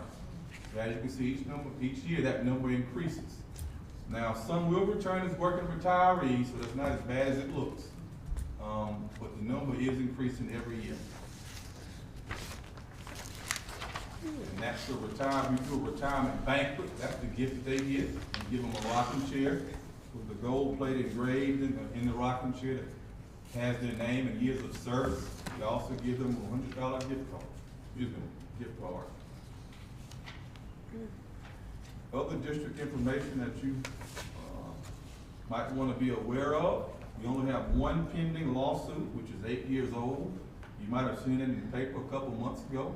That's still being appealed. But We won the last round. Only one pending EEOC, that's Equal Employment Opportunity Commission. Only one pending SHAC, that's the South Carolina Human Affairs Commission claim. Only one grievance filed this year, which was resolved. Investigations handled expeditiously in a quick manner. We try to start on that as soon as we get word that there's some type of problem in the school district. We conduct investigations. We have to put employees on administrative leave. If it's classified as without pay, if it's certified, it's with pay. And human resources school visits. That's me at Grassy Pond. Look a little chunky there. I must have been eating a lot on that one. I know the old picture, y'all. I don't know. Stretched. Yeah. Thank y'all. It's the picture. This was at Gaffney High School. I was doing a presentation at Gaffney High School. This was at Luther Vaughn. They had tennis shoes day with shades, and I had my tennis shoes on, my Chuck Taylors. So I stopped by. So HR does get out to schools. This was at Ewing. They had Military and Career Day. And this was recently at Blacksburg Middle School, Blacksburg Primary and Blacksburg Elementary had a basketball game. That was last Thursday. So I stopped by there. Did you play? I did not play. It was Blacksburg Primary versus Blacksburg Elementary. All right. So Dr. Fall's expectation is that we are excellent in our district. HR aims to fill that need. So at this time, are there any questions for me? I like the graphs. That looks good. That makes me feel a little better about some things. That bothers me when I do see resignations of teachers that I know that are not at retirement age leaving our district. That bothers me. What can we do as a board to help support you, maybe something different where we can recruit or retain our teachers? Any ideas to think outside the box of something differently that we can help? The number one thing you can do is talk about the positives in the district. Word gets out about things that are happening in our district, and we need positive support from all of the board members. That helps tremendously when we try to recruit and retain teachers. Right. Absolutely. Absolutely. You're right. Yes, ma'am. Dr. Carpenter, how do you think a maternity or paternity leave policy would help with retention? Like a paternal leave that includes foster children or adoption. I know a similar one has been passed by District 6 and one's been passed by the state. So I'm just wondering, just the feedback that you get, do you think that that would help with retention efforts? We haven't heard a lot about that. We do all districts offer FMLA, which is 60 days that you can take off for those type of things. Unpaid, right? If you have the days, it's paid. If you have the days built up, that's paid. If you don't have the days, then it is unpaid. But I don't think it would hurt a district if we looked at possibly doing that down the road. It just seems like an easy way to retain some of our younger folks. What about like a bank of days? Is there a way for employees to share days or anything with? Well, we don't share days, but we have a sick bank that you can join when you join to be a part of our district, but you have to do that initially when you sign up. So I think it changed several years ago. When a new hire starts out at like 0, and they just accrue days. You accrue days. Is that right? Yes, sir. Those sick bank days are usually for extreme, like cancer type situations, Right. things like that, where we have, and there's a committee that looks at it and gives out the days, so. I remember when Mom retired, a lot of the teachers that do retire, they have so many days, and I wish there was some way they could share those with, we don't want the teachers out anyway, I know that, but especially for some of the new hires, especially those that may be looking for maternity leave or to build a family. That's a big decision for a lot of young college graduates, and that's a scary thing to maybe not to have to take time off without pay. I wish there was something. Is that a state thing though, or is that something that each county could? You have the option to do it right now. The leave she's talking about, and that's something we'll look at down the road. As it pertains to our district. How many days they earn a year? I think it's 10 for teachers and administrators, 12. 10 days a year? Yeah. And that's considered sick days, right? Yes. Sick and personal. Just curious, I know when we went to the school board conference, I went to a session, I think several of us did, with Sarah, and they talked about, because again, it bothers me when I know teachers not of age to retire or leaving our district, but there's some kind of way that if they don't contact you, they can contact Sarah. Was it some kind of program like that, or do y'all remember the ones that attended that session? It was something that. Contact people maybe? No, it was No, Sarah. Sarah. It was more Yeah. about Usually they the reach exit out. interview Yeah. Yeah. But it was to a better survey that understand they why could teachers do are leaving. through Sarah, and then that information can be sent back to Director of Personnel or HR. I just didn't know. Probably what we're pulling from the report I showed you, a combined report. We send all the information from our district to Sarah each year. And that's how they get those total numbers that I shared with you earlier. Sarah and Department of Ed both do a combination of surveys, exit interviews. They compile So it's a lot. both. They Okay. compile a lot of data that's where we get our numbers from.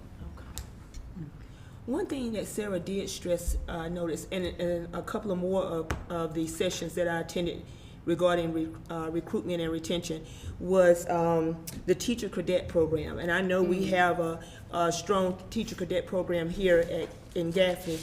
Have anybody kind of taken a toll of how many people from that program has actually went into teaching and how many of them have become teachers in our district? I don't have those numbers. A lot of kids that go through teacher cadet that change their mind when they get to college, but I don't have that number. I can tell you, last time I met with them, it's a very small percentage that the kids in that program even plan to go into teaching. I want to say at Blacksburg it might have been 2 or 3 out of the however many kids they had, and Gaffney High might have been double that. It's not, every kid that's in that program doesn't even commit to teaching 100%, but if we can get one, as you can see with the numbers, I mean, it does make a difference, so. Well, that was one of the things they were stressing, that maybe that we can begin the program even in middle school instead of waiting until high school, so that it actually, kind of becomes part of their DNA to want to be a teacher. Catch it when it first enter their mind, and then just continuously build on that year after year after year. So I thought that was something, that we could look into, instead of just having it that 1 or 2 years of high school, to kind of stretch it out a little bit longer. Maybe we could get more teachers in our district that way. Just anecdotally, if you do become a teacher in a rural county like Cherokee, more times than not, you'll come back home to be a teacher. I mean, it's just hard after they are in Columbia or Rock Hill. Right, to get them Land, back. or to get them back. But if we can keep them and know that you're wanted here, and we really appreciate you, and we have the things in place to keep you here once you are, hopefully it can help with retention Right, efforts. and I think the teachers cadet program is a great place to start. Some of the things we face in terms of trying to recruit young folks to come back to Cherokee or come to Cherokee, with the limited housing that we have. Yep. And limited nightlife if you're 21 or 22-year-old. Those factors play a part to where they want to go teach and socialize at. You're right. That's true. You're right, it does.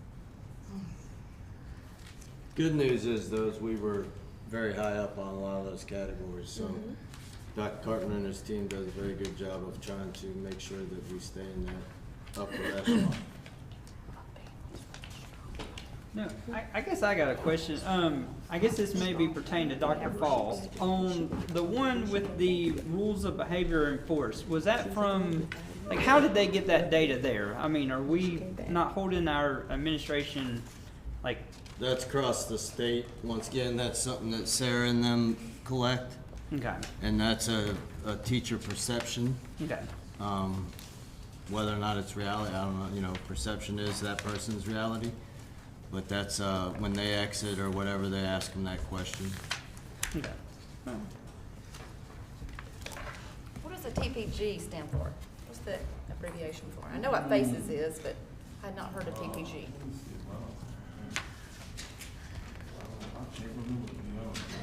That's all right. I was just curious.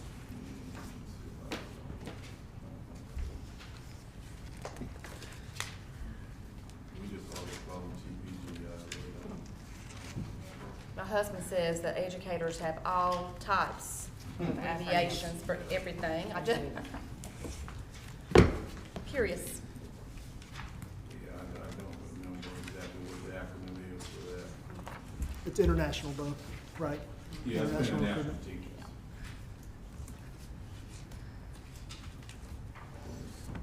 Oh, I didn't put it on. But we hire more from places than we do. TPD is relatively new. Okay, I'd never heard of it. Yeah, it's relatively new. We work with Raj. Any other questions?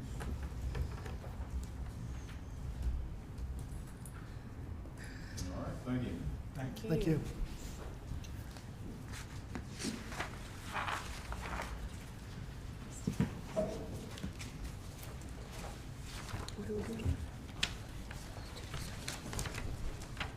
All right, student services. So there's no way I can cover all the great things we're doing in student services and be cognizant of your time. So I chose the top three.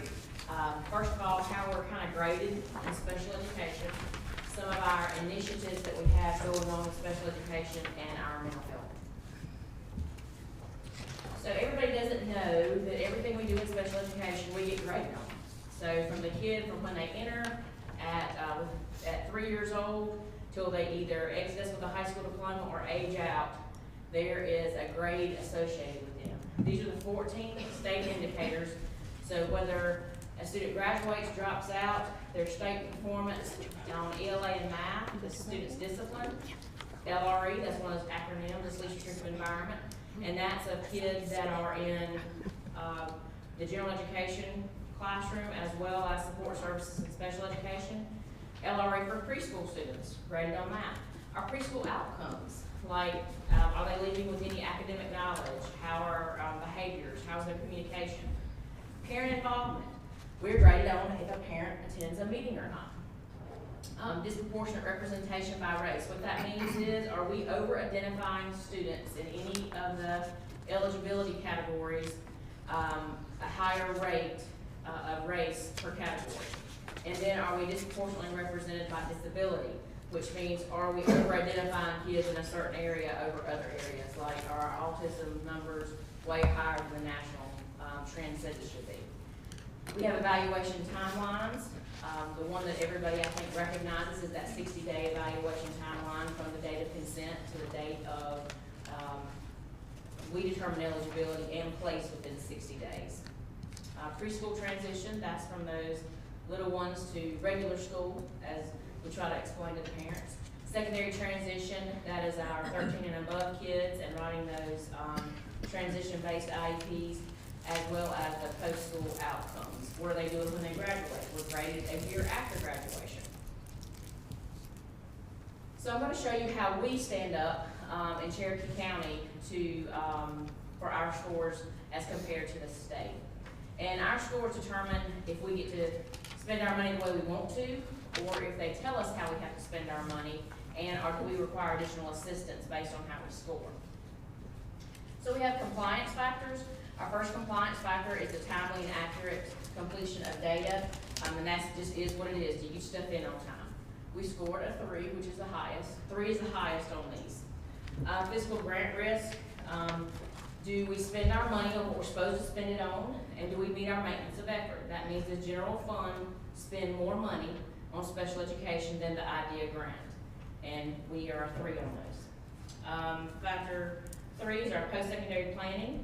This is a non-negotiable. It must be 100%, and we are a 3 on that. That means, are we planning for our kids and putting things into place for them to be successful as they exit school? Timely corrections of non-compliance. No one's perfect, right? So you do have errors that you have to correct, and as long as you make those errors within the year, then you get a 3 compliance score. And that sounds pretty basic to correct that compliance within a year, but understand that correcting compliance isn't marking something out.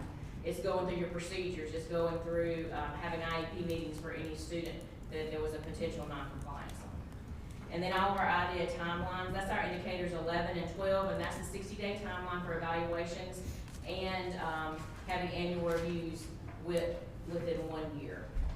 And so we were 15 out of 15 in those areas.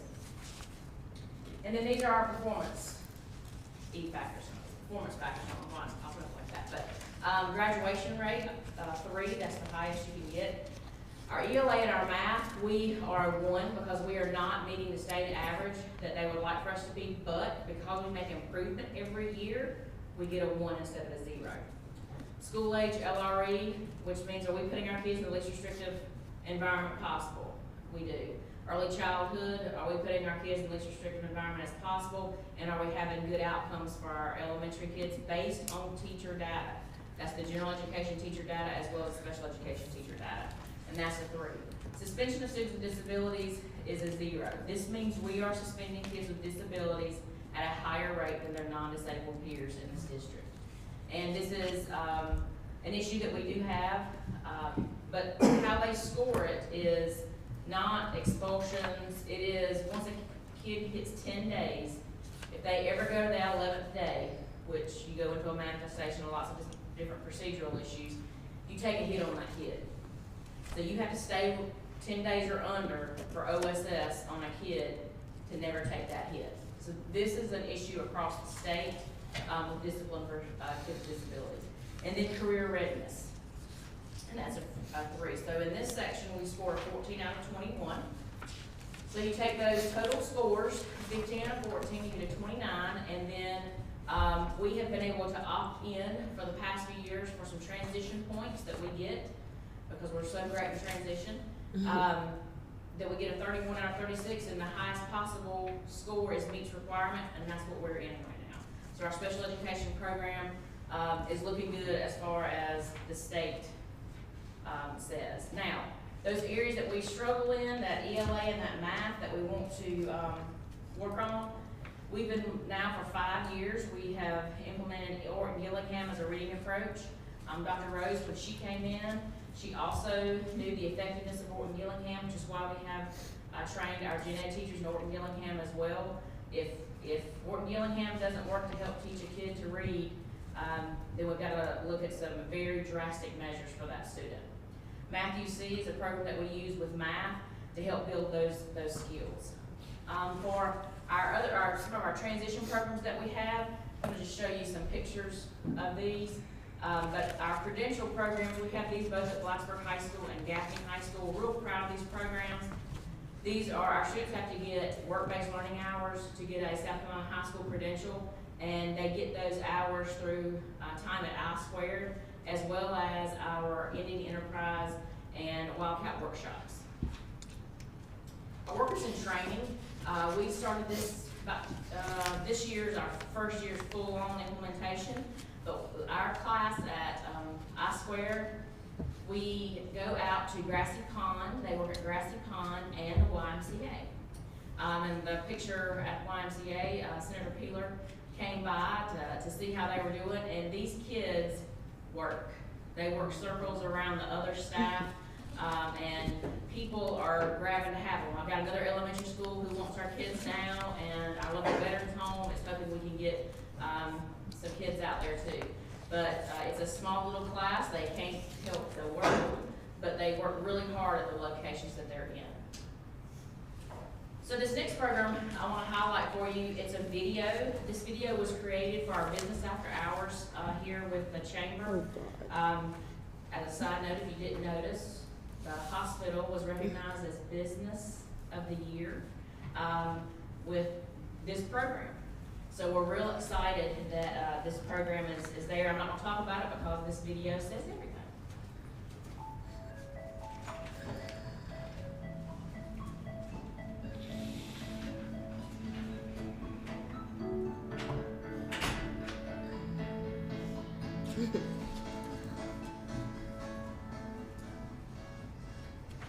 Project Search is a unique business-led transition program designed to provide education and job training to young adults with intellectual and developmental disabilities. Interns selected for the program participate in a variety of internships within the hospital, where they acquire competitive, transferable, and marketable job skills. Here at Cherokee Medical Center, we are preparing young people with significant disabilities for success in competitive integrated employment.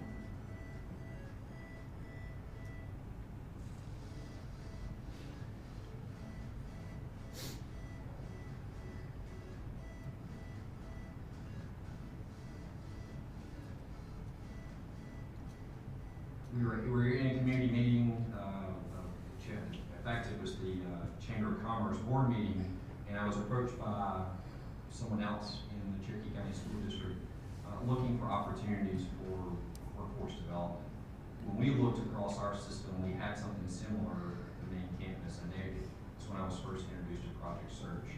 We already have a very successful program in Spartanburg, and we were able to leverage that feature. It's been a blessing to see our interns come in and just be able to learn our skills that we expect out of our employees every day. I think it's an awesome program that they are putting forth. The fact that they can gather these kids who they can assess on what the needs are and be able to put their whole heart into their best interest and give them an opportunity to seek employment, watch it from start to finish. They are completely vested, and it has given me a different outlook on what our school district can provide here in Cherokee County. We've seen the opportunity for growth that in areas that we didn't think they would be able to help with, a daily commitment that you have to make, and you have to say, okay, we're going to make this work because this is what Cherokee County needs. They're ready to work. They're hyped up. They're excited. It's more areas that we would like to see the Project Search students be able to assist with. Every day, housekeeping is involved in patient care. We're talking about coming into a patient's room, having a conversation with them, cleaning and disinfecting their room, and brightening up their spirits in the short time that we're in there. But it definitely impacts the whole patient concept of their trip to Cherokee Medical Center, which is what we're trying to do. Highlight numbers, clean benches, packet, masks, take care, and clean rooms.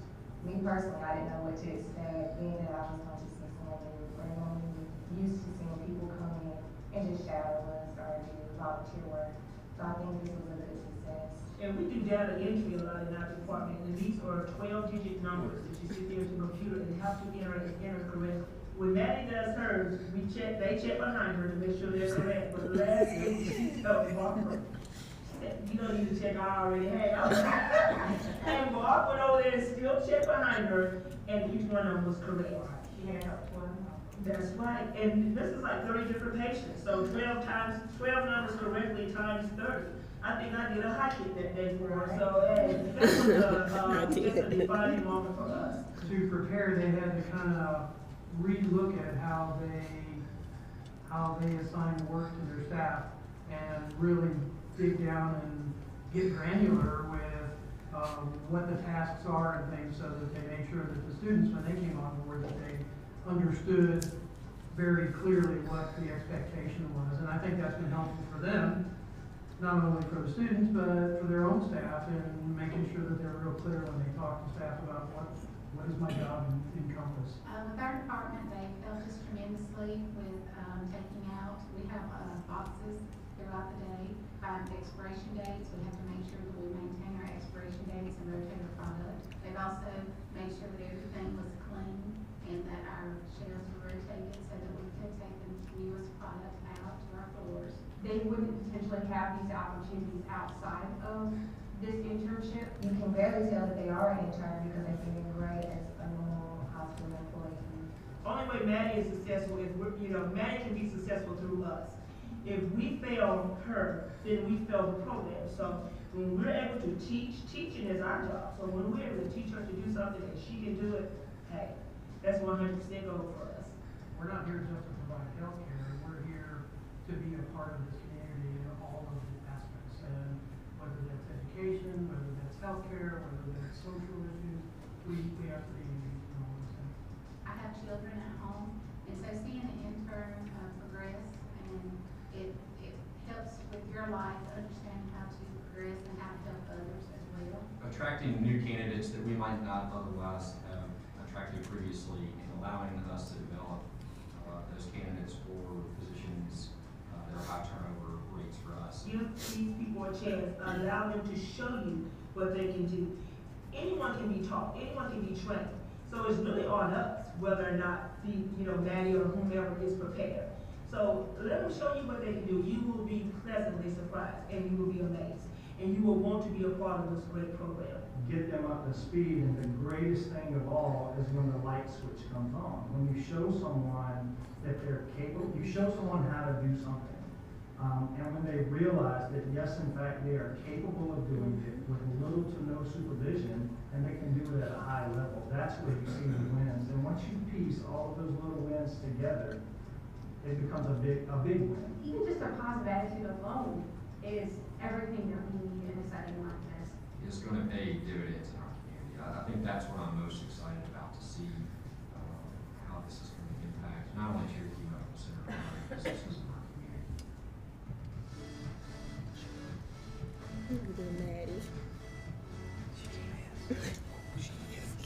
And we just had our day of interviews. It looks like we're probably gonna have about 9 kids in the program for internships next year, so we're really, really excited. My favorite programs we've ever been a part of.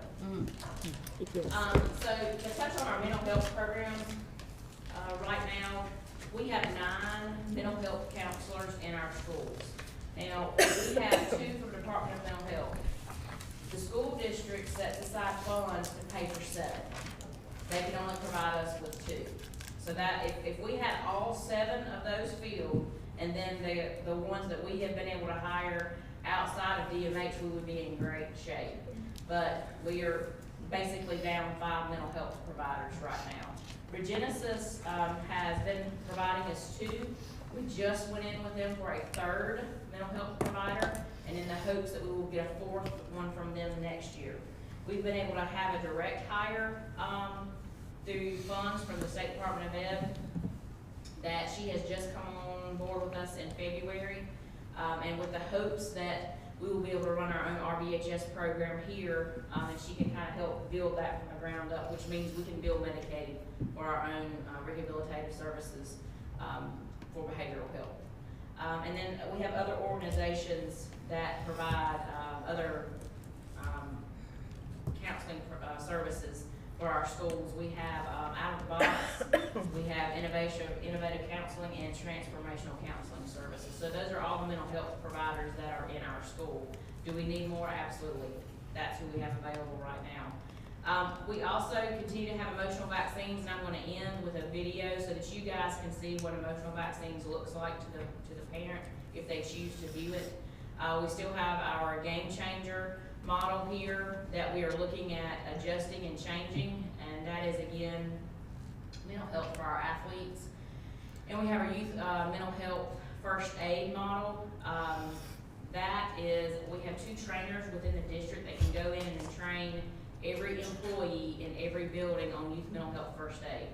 And that doesn't mean they're a counselor, but that means they can look at warning signs, they can look at triggers, they can look at things that they need to assess within the school. We are on our 3rd school that we are training their complete staff through youth mental health first aid. We also have threat risk assessments. Threat risk assessments, we have a manual that we developed that helps administrators go through the process of assessing thoughts, a student's thought, particular suicidal ideation. They go through that process, and we have a referral process out, and sometimes ends in hospitalization for our students. Within that threat risk assessment, we also have the resources if there were to be a family, a death within that school community. No matter how the death occurs, we have a process in which we deploy school psychologists to those buildings, as well as school-based guidance counselors go to those buildings to help the administration there within the school. I'm gonna show this video.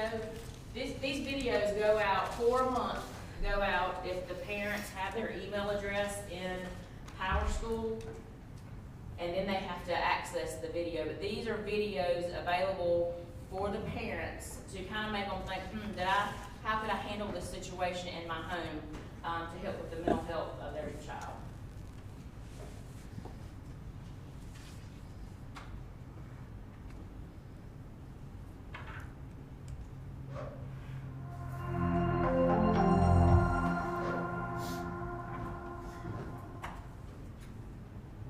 Parent messaging. Hi, Dr. Mayer with you. During the lifespan of a child, parents, guardians, foster parents, grandparents, aunts and uncles provide a lot of important messaging to children to ensure children grow up healthy, happy, and successful. One of the most important parent messaging is actually nonverbal and should be discussed more often. The concept is called social referencing. Simply, social referencing is where children read the emotional expressions on the faces of adults and pick up on the emotional tone in the surroundings. Social referencing starts in infancy and goes into adulthood.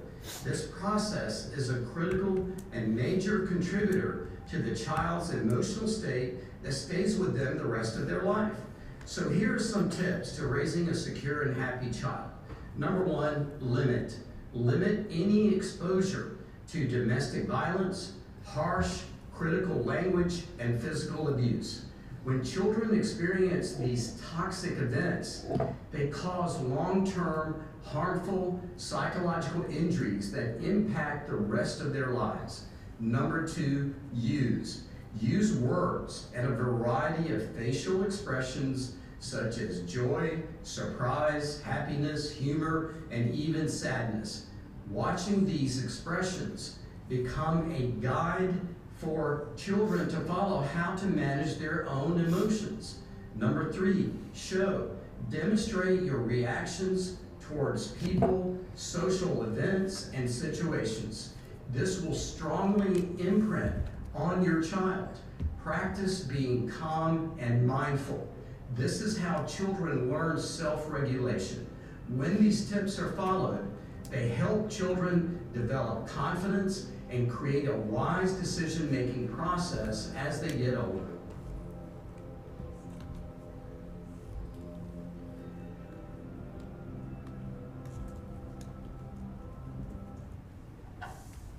Okay, any questions for me?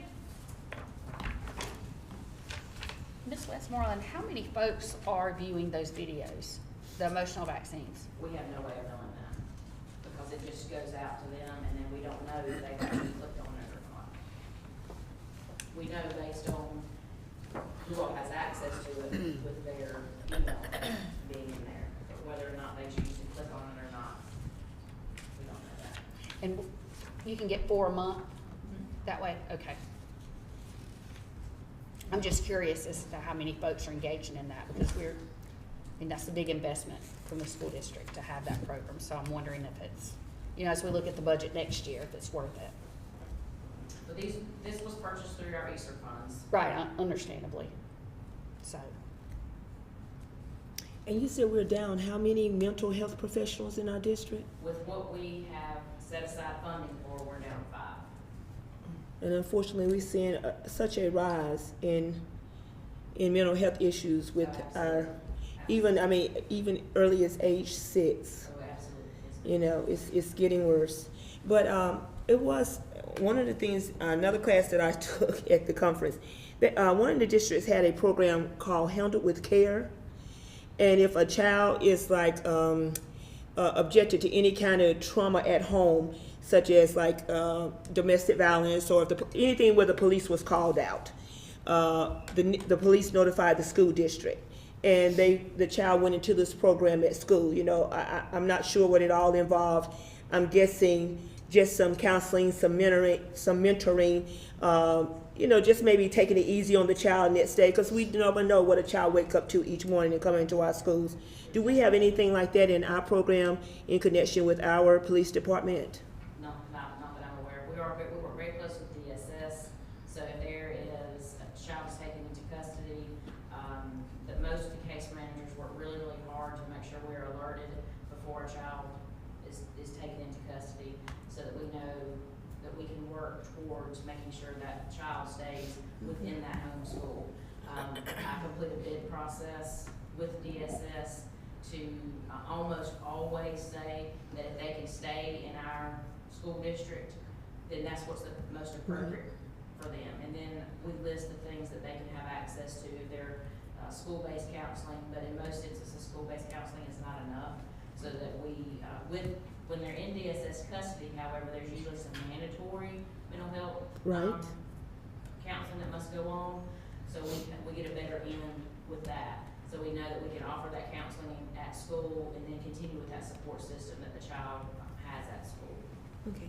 But I would like to see a program like that for us, because it's not necessarily always the child that's taken away. If a parent gets taken off to jail in the middle of the night with a drug bust, or, like I said, domestic violence, or, you know, just whatever. Just, you know, maybe some soft touches, special hands at school the next day. That might go a long way. I've actually seen your workers in training at Grassy Pond at the YMCA. They do a fantastic job. Fantastic. Always with a smile on their face, too. I love the video. The video was great. Great job. Thank you, Ms. Westmoreland. The next item on the agenda is an executive session for personnel matters for the purpose of discussing the employment, discipline, or release of an employee or employees of the district, contractual matters, and student discipline, discussion of a settlement of a legal claim subject to attorney-client privilege, dual litigation, MDL. Do I have a motion that we go into executive session? I make a motion that we go into executive session for the aforementioned matters. I have a motion from Ms. Dawkins. Do I have a second? Second. I have a second. Any discussion? All in favor, show of hands. That is unanimous. We're now in executive session. Teachers placement group. Say it again. Teachers placement group. Oh, just put it down there. Thank you.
Scott, you mad about your Tigers not making it? No, I just assumed get these to be back all season.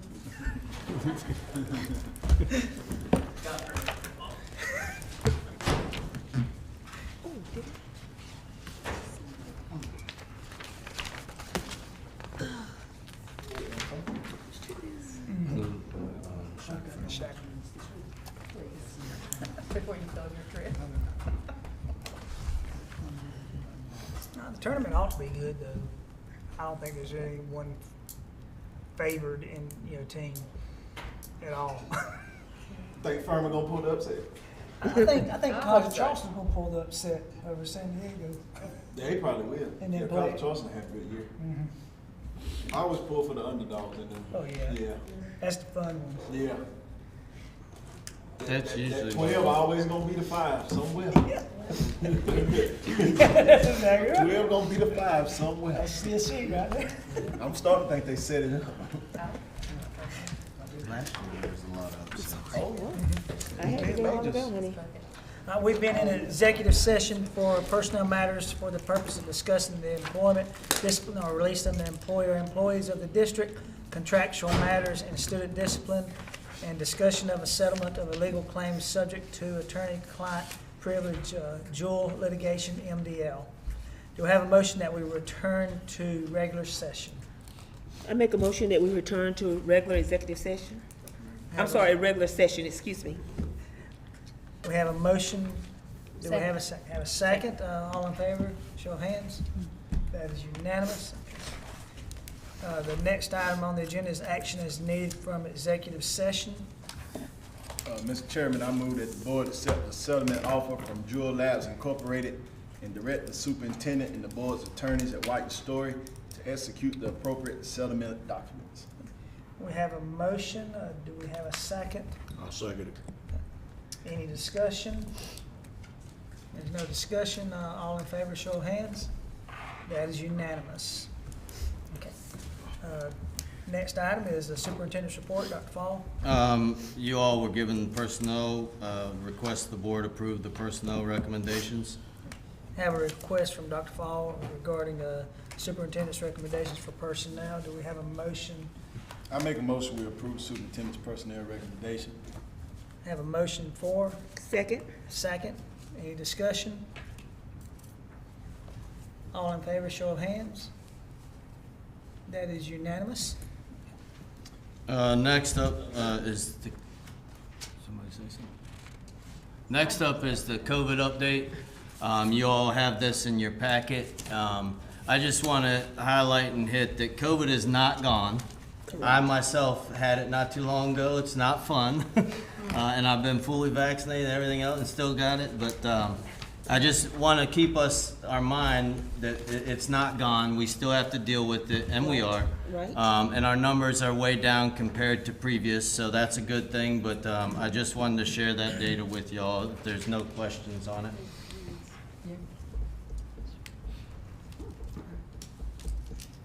I don't think there's any questions. All right.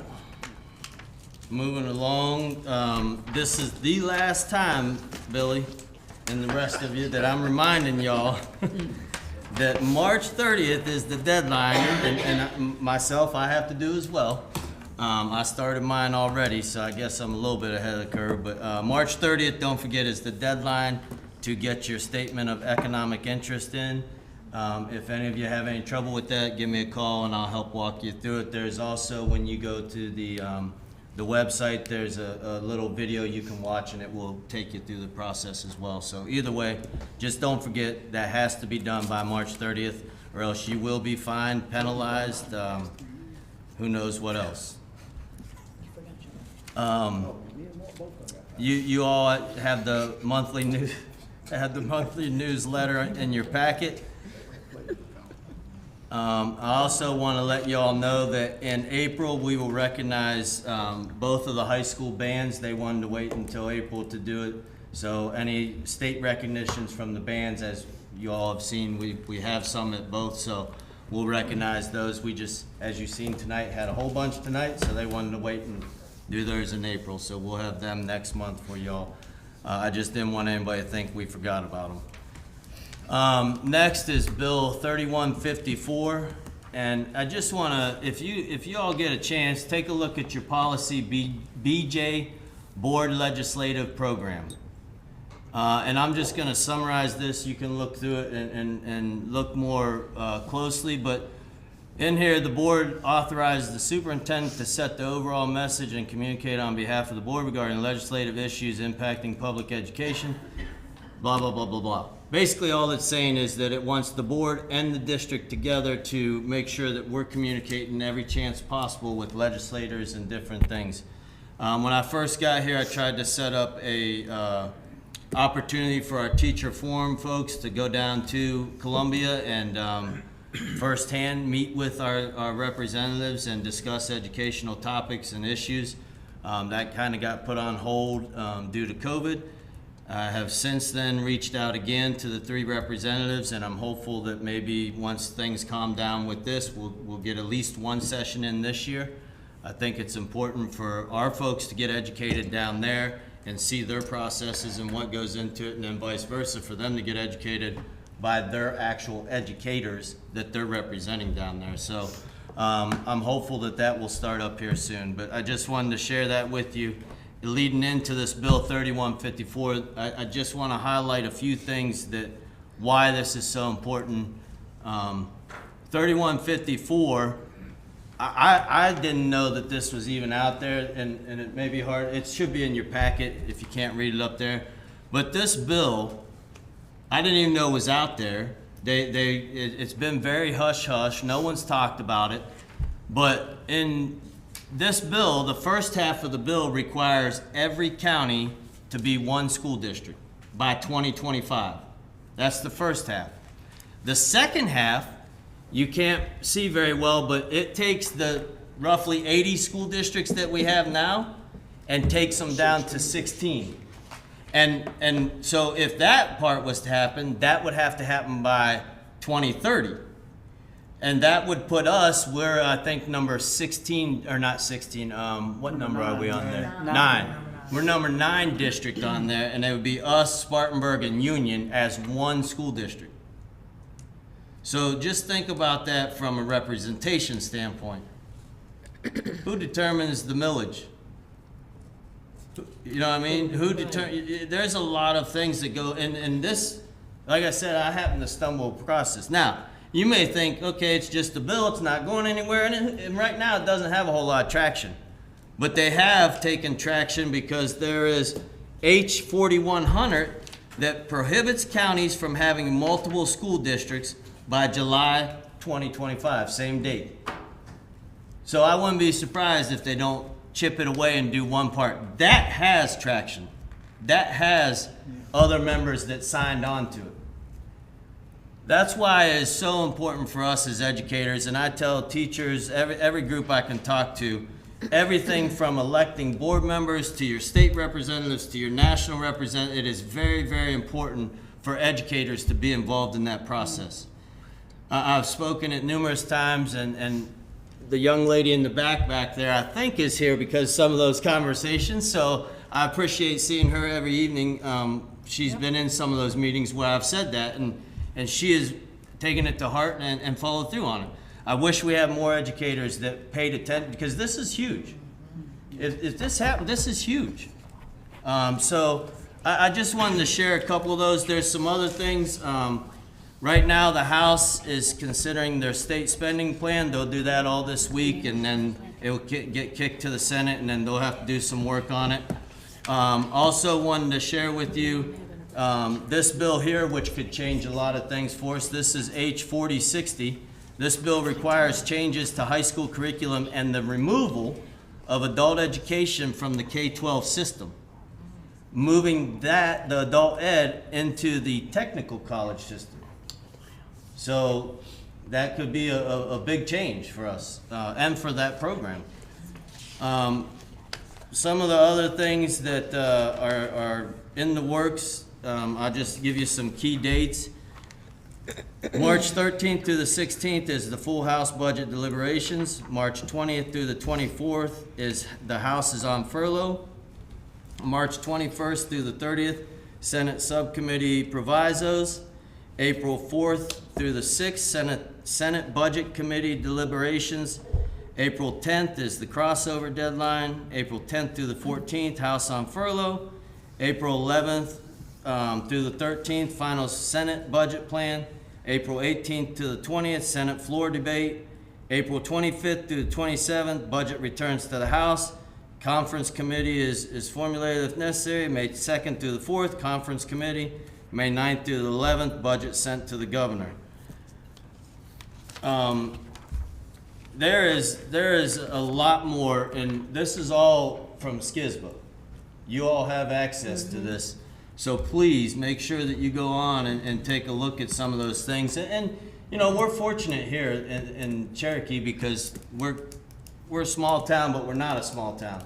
All of you, I'm sure, have had conversations with Harvey Peeler. All of you, I'm sure, have had conversations with Dennis Moss. I don't know about the new fellow a whole lot yet. I don't know if any of you know him or not, but Mr. Lawson, I'm sure there's some kind of tie there as well. So we're fortunate where other districts don't have those connections and don't have that access. So I encourage each one of you to reach out when you see these kind of things to make sure that when they go cast that vote for you and for our district, they're doing things that benefit us in our district. So I just wanted to share all that with y'all so that you were aware. That 3154 really startled me because I had not heard anything about that when it's been very quiet.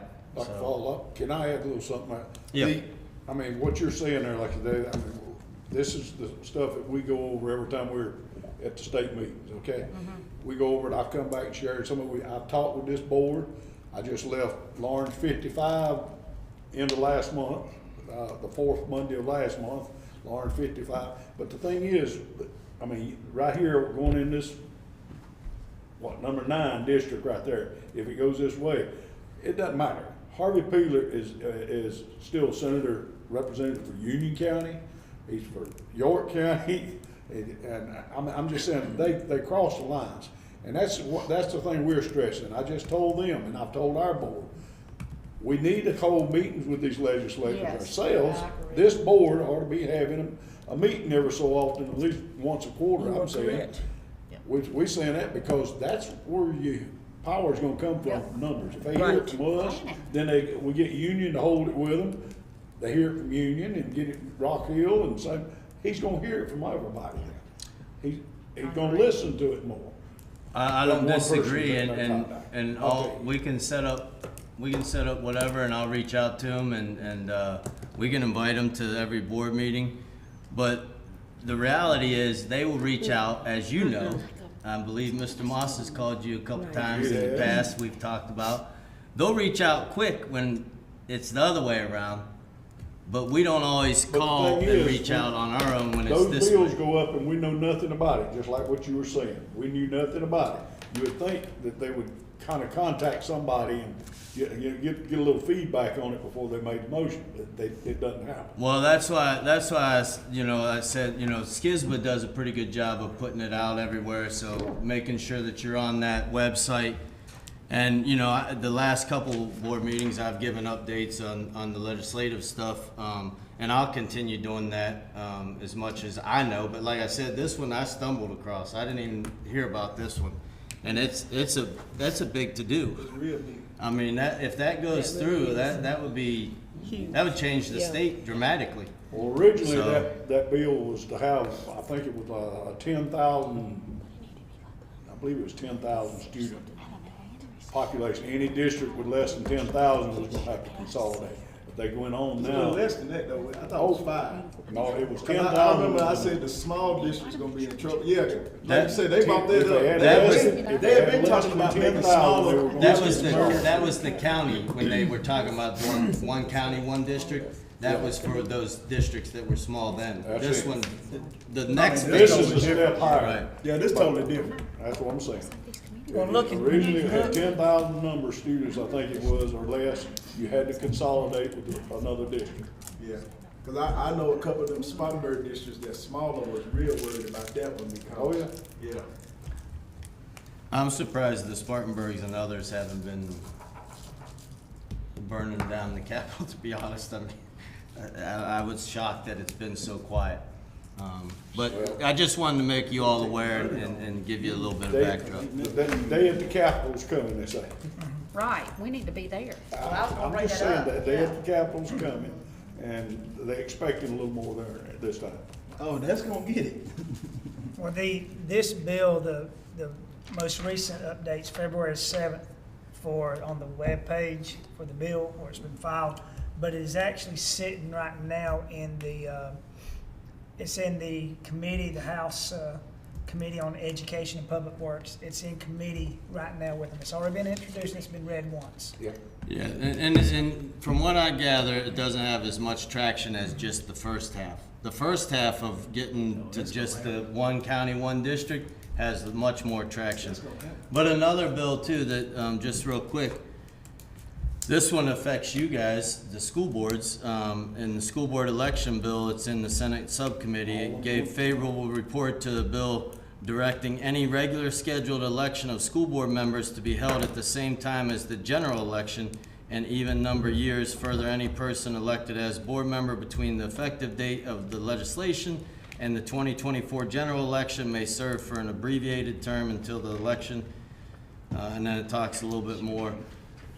There's a lot of bills that are out there and get put out. They don't all gain traction and move out of the bill status and become law, but it's very important that you all try and stay up with it the best you can. And as I know things, I'll let you know as well. But I just wanted to let you know some of those. And there's much more if you go and look at them. There's much more out there.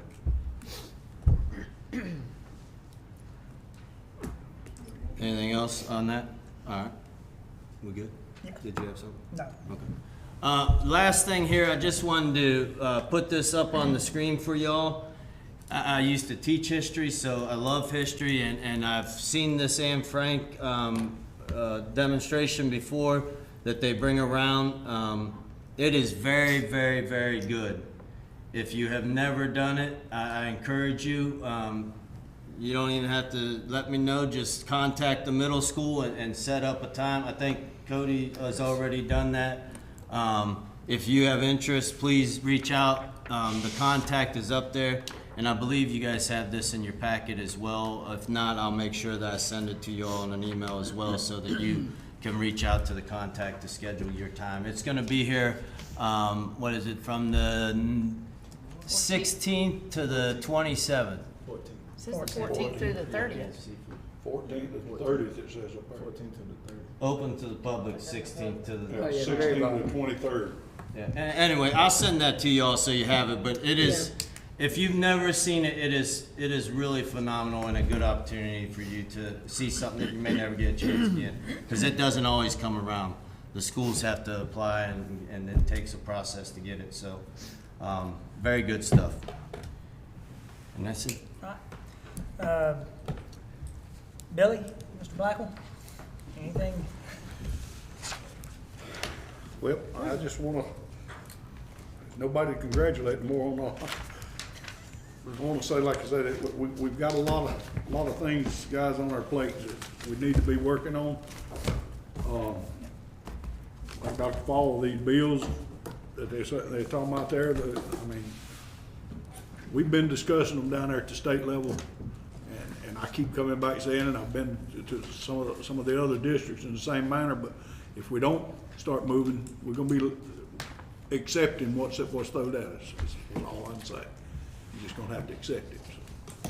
So, I think we ought to start holding meetings. And I've asked others. I mean, they're getting us, all of us, to talk to our districts that we represent and try to get everybody to start getting on board doing this. But because, like I said, it's gone for so long. I mean, like I said, nobody discusses it with us. They don't discuss it with us. It's no different than the public out there saying we don't discuss bills or things that we about to pass in here.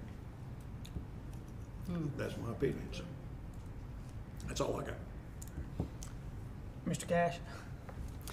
I'll just say when we were at the School Board Association conference last month, I learned a ton. I was trying to soak up as much of it in as I could. But the biggest thing for me was, as a new board member, I learned a lot as far as what we should be doing, what we should not be doing, what we're able to do, what we're not able to do, and as far as chain of command, different things like that. So when things come to us, there's certain ways to do it, and I took a lot from that, and I'll put that into practice whenever I'm approached, if needed.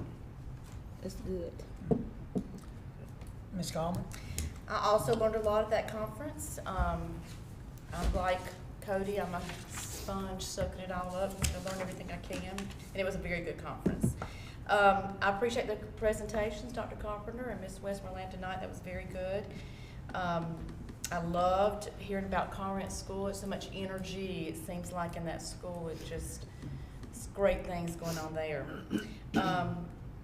Dr. Rose, I'm sad of your change of status, and I wish you luck, but I wish selfishly that we could keep you here. You've done a great thing, so I wanted to say that to you. I think that may be, I know, one more thing.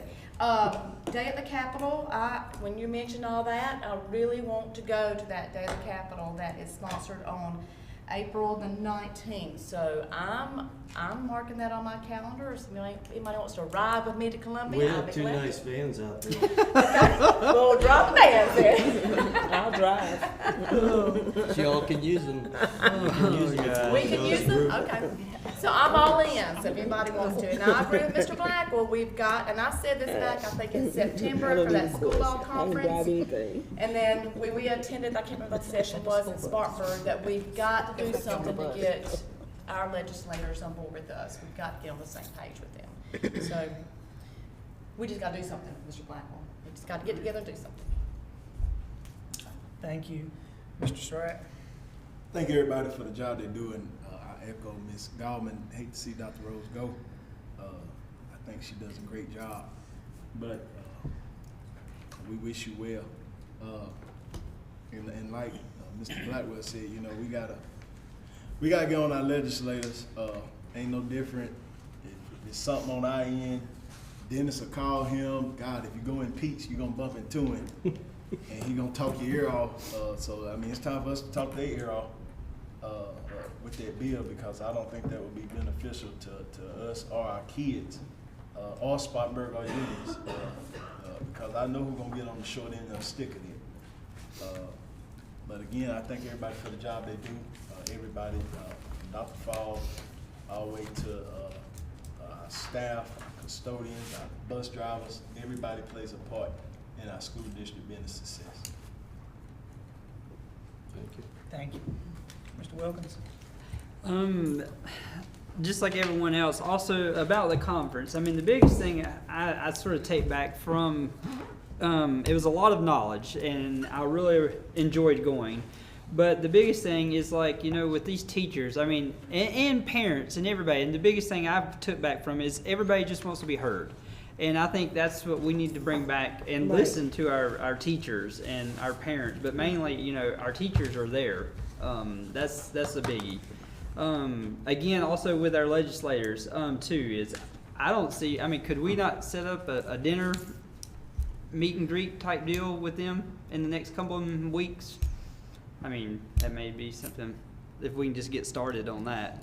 But other than that, and then like Miss Weaver at the conference, and I'll just leave it with this, is another thing that stuck with me, and I sort of look at it with my own kids, is we got one shot with kids. They don't get a second chance with their education, anything. I mean, they're only a kid once. So that was the biggie there. So. Thank you, Mr. Wilkins. Ms. Shack? I would just echo all of your sentiments. Advocacy is one of the biggest roles that we play, and we're really missing the boat if we don't, at this point, at this opportunity in time, really get in their ear and let them know how important that public education is. And I plan to go to on the 19th, Ms. Gallman, so we can ride in the van together.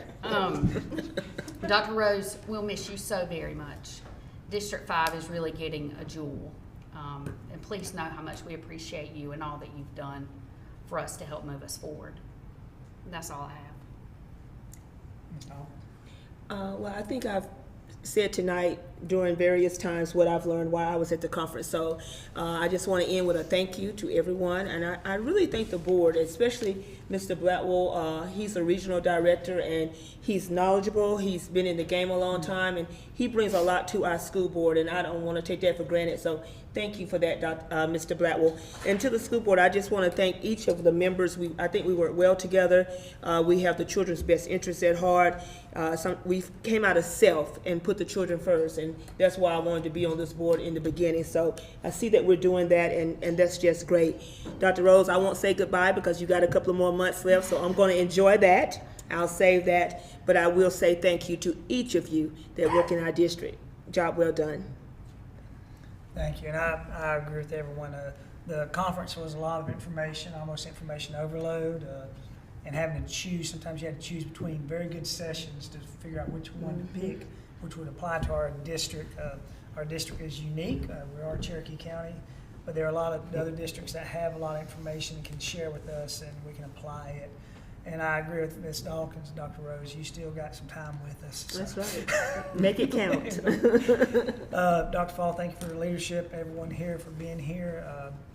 Do I hear a motion that we adjourn? Motion to adjourn. Motion to have a second. Second. All right, all in favor?